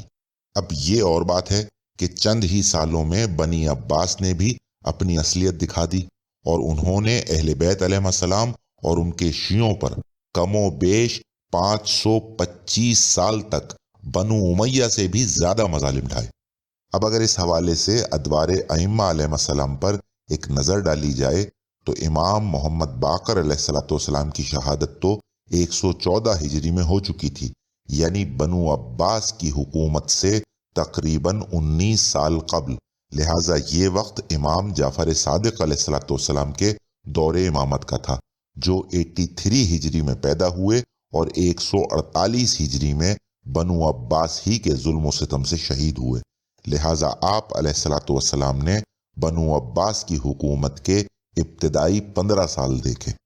اب بنو عباس کی حکومت کے ابتدائی سالوں میں جو مومنین کو کچھ چین کا سانس نصیب ہوا، تو اس میں امام جعفر صادق علیہ السلام نے کھل کر دین الہی کی تبلیغ فرمائی، اور بہت سے ایسے مدارس قائم کیے جہاں ہزاروں کی تعداد میں مومنین احادیث معصومین علیہ السلام سیکھتے تھے۔ یہی وجہ ہے کہ یہ مکتب فقہ جعفریہ کے نام سے مشہور ہو گیا۔ مختصر یہ کہ جب منافقین نے حقیقی احادیث کی نشر و اشاعت دیکھی تو انہیں اپنا اقتدار خطرے میں نظر آیا، لہٰذا انہوں نے جواب میں مزید جعلی احادیث بنا بنا کر رسول خدا صلی اللہ علیہ وآلہ وسلم اور ائمہ اہل بیت علیہ السلام سے منسوب کرنا شروع کر دیں۔ لیکن چونکہ حضرت صلی اللہ علیہ وآلہ وسلم سچی اور جھوٹی احادیث کو پرکھنے کا یہ پیمانہ امت کو پہلے ہی عطا فرما گئے تھے کہ میری احادیث کو قرآن مجید پر پرکھو، لہٰذا منافقین کا جھوٹی احادیث گڑنا بھی رائگاں جانے لگا۔ لہٰذا اب منافقین کو ضرورت اس بات کی تھی کہ کسی طرح احادیث کو پرکھنے کی جو کسوٹی حضرت صلی اللہ علیہ وآلہ وسلم عطا فرما گئے ہیں، اس کے مقابلے پر کوئی ایسا نظام ایجاد کیا جائے کہ جس سے ان کی گڑی ہوئی جعلی احادیث مرنے سے بچ جائیں۔ لہٰذا انہوں نے اس مقصد کے حصول کے لیے ایک انوکھا طریقہ کار علم رجال کے نام سے متعارف کرایا۔ اس علم کے تحت احادیث کو بحکم رسول خدا صلی اللہ علیہ وآلہ وسلم قرآن پر پرکھنے کے بجائے روات احادیث کے کردار پر پرکھا جانے لگا، اور روات احادیث کے کردار کا فیصلہ بھی اسی علم ہی کے تحت کیا گیا۔ مطلب اگر کسی حدیث کو بیان کرنے والا ایک ایک راوی ان کے ایجاد کردہ اس علم رجال کے مطابق سچا اور با کردار ثابت ہوتا تو اس حدیث کو قبول کر لیا جاتا، اور اگر ان میں سے کوئی ایک بھی راوی اس معیار پر پورا نہیں اتر پاتا تو اس حدیث کو غیر مستند کہہ کر ٹھکرا دیا جاتا۔ اور اسی مناسبت سے اس علم کا نام علم رجال رکھا گیا۔ عربی زبان میں رجال رجل کی جمع ہے اور رجل مرد کو کہتے ہیں، لہٰذا علم رجال کے معنی یہ ہوئے کہ روات احادیث کو جاننے اور ان کو پرکھنے کا علم۔ اور یوں ان منافقین نے جس مومن کو چاہا بے اعتبار قرار دیا اور جس منافق کو چاہا کاتب وحی مشہور کر دیا، اور معصومین علیہ السلام کے نام سے جھوٹی احادیث کی گٹھریاں بھر دیں۔ اور ظاہر سی بات ہے کہ یہ دشمنان حق تو وہ ہیں کہ جنہوں نے اس معاملے میں اللہ کو بھی نہیں چھوڑا اور جھوٹے جھوٹے وعدے اللہ سے منسوب کیا کرتے تھے، تو پھر بھلا وہ اہل بیت علیہ السلام کا کیا لحاظ کرتے؟ سورہ بقرہ کی آیت 80 میں ایسے ہی لوگوں کا ذکر وارد ہوا ہے جہاں ارشاد قدرت ہوتا ہے کہ اور کہتے ہیں وہ کہ ہرگز نہیں چھوئے گی ہمیں آگ مگر چند گنتی کے دن۔ اے رسول ان سے کہہ دو کہ کیا لے رکھا ہے تم نے اللہ کے پاس سے عہد، پس ہرگز خلاف نہیں کرے گا اللہ اپنے عہد کے۔ کیا کہتے ہو تم اللہ کے بارے میں وہ جو تم نہیں جانتے؟ بہرحال یہ تاریخ کا وہ سیاہ باب ہے کہ جس کا انکار نہ تو کوئی مسلمان کرتا ہے اور نہ کر سکتا ہے، کہ معصومین علیہ السلام کے نام سے بے شمار جھوٹی احادیث اور روایات گڑھی گئیں۔ اب دوسرا سوال یہ پیدا ہوتا ہے کہ دشمنان حق کی گڑھی گئی یہ جھوٹی احادیث و روایات کب اور کیسے مکتب اہل بیت علیہ السلام میں داخل ہوئیں؟ تو دیکھیے، اگر تاریخ کی کتابوں میں اہل بیت علیہ السلام اور ان کے شیعوں پر ڈھائے جانے والے مظالم پر ایک نگاہ ڈالی جائے تو وہاں آپ کو یہ بات بکثرت نظر آئے گی کہ بنی امیہ اور بنی عباس کے ادوار میں جہاں اور دیگر مظالم اہل بیت علیہ السلام اور سادات پر ڈھائے گئے، وہاں ایک بہت بڑا ظلم یہ بھی کیا گیا کہ مکتب اہل بیت علیہ السلام کے ان کتب خانوں کو جلا کر راکھ کر دیا گیا جہاں تعلیمات اہل بیت علیہ السلام محفوظ تھیں۔ واضح رہے کہ یہ ظلم صرف بنی امیہ ہی نے نہیں بلکہ ان کے نقش قدم پر چلتے ہوئے بنی عباس نے بھی ان کتب خانوں کو نظر آتش کر دیا جو امام جعفر صادق علیہ السلام کے ہزاروں شاگردوں نے اپنی ساری زندگی کی محنتوں کے بعد قائم کیے تھے۔ اور اس ظلم کی وجہ صرف اور صرف یہ تھی کہ کسی طرح صرف وہی ذخیرہ احادیث و روایات باقی رہیں جو ان دشمنان حق نے مخالفت دین خدا اور دشمنی معصومین علیہ السلام میں گڑھے تھے۔ اب ویسے تو بنی عباس کی یہ حکومت اہل بیت علیہ السلام کے بعد بھی تقریباً 300 سال تک قائم رہی، لیکن چونکہ ان کی اصل دشمنی اہل بیت علیہ السلام سے تھی کہ جو حق و باطل میں امتیاز کرنے والے اور ظالمین کو بے نقاب کرنے والے تھے، لہٰذا قائم آل محمد علیہ السلام کی غیبت صغریٰ کے بعد بنی عباس کے ان مظالم میں ایک واضح کمی دیکھنے میں آئی۔ یہی وجہ ہے کہ سوائے کتاب سلیم بن قیس ہلالی کے جو واقعہ کربلا سے قبل لکھی گئی، یا پھر وہ چند ایک کتابیں جو بنی عباس کے ابتدائی دور میں اصحاب امام جعفر صادق علیہ السلام نے مرتب فرمائیں، ان کے علاوہ آج مکتب تشیع میں جتنی بھی کتب موجود ہیں بشمول کتب اربع کے، وہ تمام کی تمام کتابیں قائم آل محمد علیہ السلام کی غیبت صغریٰ کے بعد لکھی گئی ہیں۔ اب اس حوالے سے ایک تکلیف دہ حقیقت یہ بھی ہے کہ جب ظلم و ستم کے ان سینکڑوں سالوں کے بعد محبان اہل بیت علیہ السلام کو سکون کا سانس ملا اور انہوں نے تعلیمات اہل بیت علیہ السلام کو ایک بار پھر مرتب کرنے کا ارادہ کیا، تو پہلی بات تو یہ کہ اس وقت تک پورا معاشرہ دشمنان حق کے زیر اثر تھا، مطلب منافقین کے سوا جو تھوڑے بہت مومنین اس وقت موجود تھے ان کی اکثریت بھی آدھے تیتر آدھے بٹیر کی سی تھی، اور اس کی وجہ وہی تقیہ تھا جو مومنین نے اپنی نسلوں کی بقا کی خاطر اختیار کیا تھا، جس کا نتیجہ یہ ہوا کہ مومنین کی وہ نسلیں راہ اہل بیت علیہ السلام سے اس شدت کے ساتھ وابستہ نہ رہ سکیں جس شدت کے ساتھ ان کے اجداد وابستہ تھے۔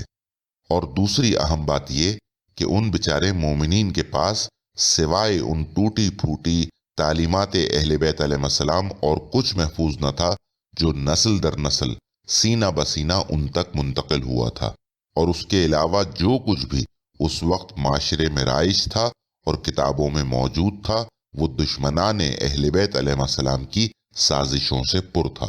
لہٰذا محبان اہل بیت علیہ السلام کے پاس سوائے اس کے اور کوئی دوسرا راستہ نہیں تھا کہ وہ تعلیمات اہل بیت علیہ السلام دشمنان اہل بیت علیہ السلام کے جمع کردہ ذخیرہ احادیث و روایات سے لیں، اور ایسی صورت میں پھر وہی سوال درپیش تھا کہ ان ذخیرہ احادیث و روایات میں سے صحیح اور سچی احادیث و روایات کی پہچان کیسے کی جائے؟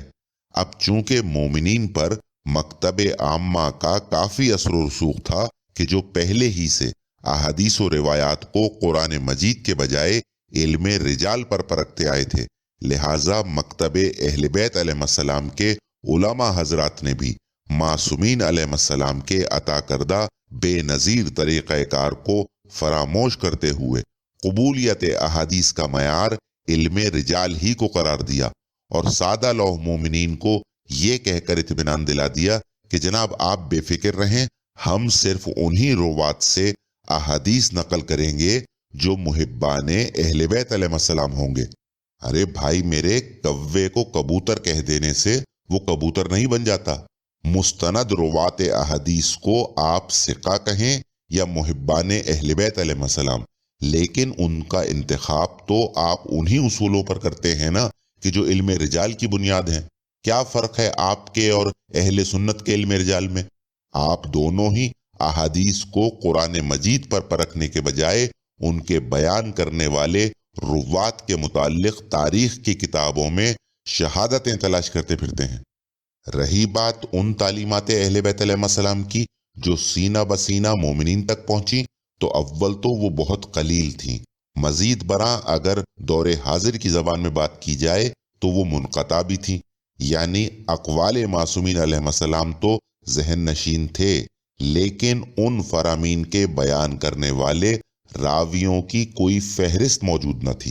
اور ہو بھی کیسے سکتی تھی؟ مطلب اگر آپ محبان اہل بیت علیہ السلام پر ڈھائے گئے مظالم کا تصور ہی کریں تو یہ بات سمجھنا ہرگز دشوار نہیں کہ ایسے دور سیاہ میں صرف ان قلیل فرامین معصومین علیہ السلام ہی کا نسل در نسل منتقل ہو جانا بڑی بات تھی۔ مطلب اندازہ تو کیجئے کہ یہ عالم تھا کہ اہل بیت علیہ السلام کا نام لینا تو کجا، اولاد کا نام ان کے نام پر رکھنا بھی جرم سمجھا جاتا تھا۔ جہاں کہیں کسی کے متعلق یہ خبر ملتی کہ اس کے دل میں اہل بیت علیہ السلام کے لیے کوئی نرم گوشہ ہے تو فوراً ہی اسے موت کے گھاٹ اتار دیا جاتا تھا۔ لہٰذا نسل سادات کو بچانے کے لیے مومنین بحکم معصومین علیہ السلام تقیہ میں چلے گئے، اور ماں باپ نے اپنی اولادوں کی زندگیوں کی خاطر ان سے مراتب اہل بیت علیہ السلام چھپانا شروع کر دیے۔ اب ایسی صورت میں آپ مجھے بتائیے کہ یہ کیسے ممکن تھا کہ تعلیمات اہل بیت علیہ السلام بمِ اسناد نسل در نسل منتقل ہو پاتی؟ مختصر یہ کہ بصورت علم رجال مکتب عامہ کی طرح مکتب اہل بیت علیہ السلام میں بھی قرآن مجید کو عملی طور پر فرقان تسلیم کرنے سے انکار کر دیا گیا، اور یوں وہ تمام احکامات معصومین علیہ السلام جو مومنین کے سینہ بسینہ منتقل ہوتے آئے تھے انہیں بے سند کہہ کر رد کر دیا گیا۔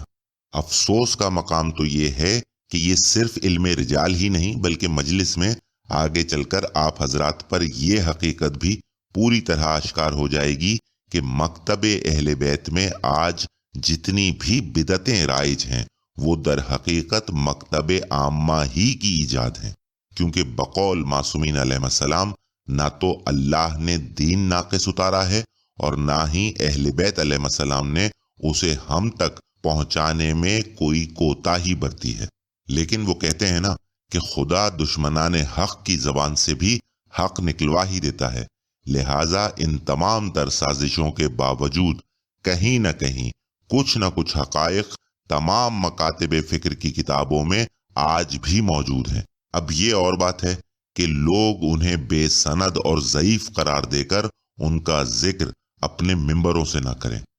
بہرحال اب جہاں تک تعلق ہے ان اقدار کا جن کی بنا پر علم رجال میں روات احادیث کو سچا اور مستند یا پھر جھوٹا اور غیر مستند قرار دیا جاتا ہے، تو اس کی تفصیل آپ کو اصول علم رجال پر لکھی گئی سینکڑوں کتب شیعہ اور کتب اہل سنت میں بآسانی مل جائیں گی۔ لیکن اگر مختصر الفاظ میں اصول علم رجال آپ کی خدمت میں بیان کروں تو وہ کچھ یوں ہیں کہ اس میں سب سے پہلے تو یہ دیکھا جاتا ہے کہ آیا کسی بھی حدیث یا روایت کے بیان کرنے والے روات کا سلسلہ کہیں سے منقطع تو نہیں، یعنی بالفرض اگر کوئی حدیث اس انداز میں موجود ہے کہ جناب رسول خدا صلی اللہ علیہ وآلہ وسلم نے فرمایا جناب سلمان فارسی سے، انہوں نے فرمایا ابو ذر غفاری سے، اور ابو ذر غفاری نے فرمایا XYZ کسی صحابی امام سے، کہ جہاں سے وہ حدیث کسی کتاب کا حصہ بنی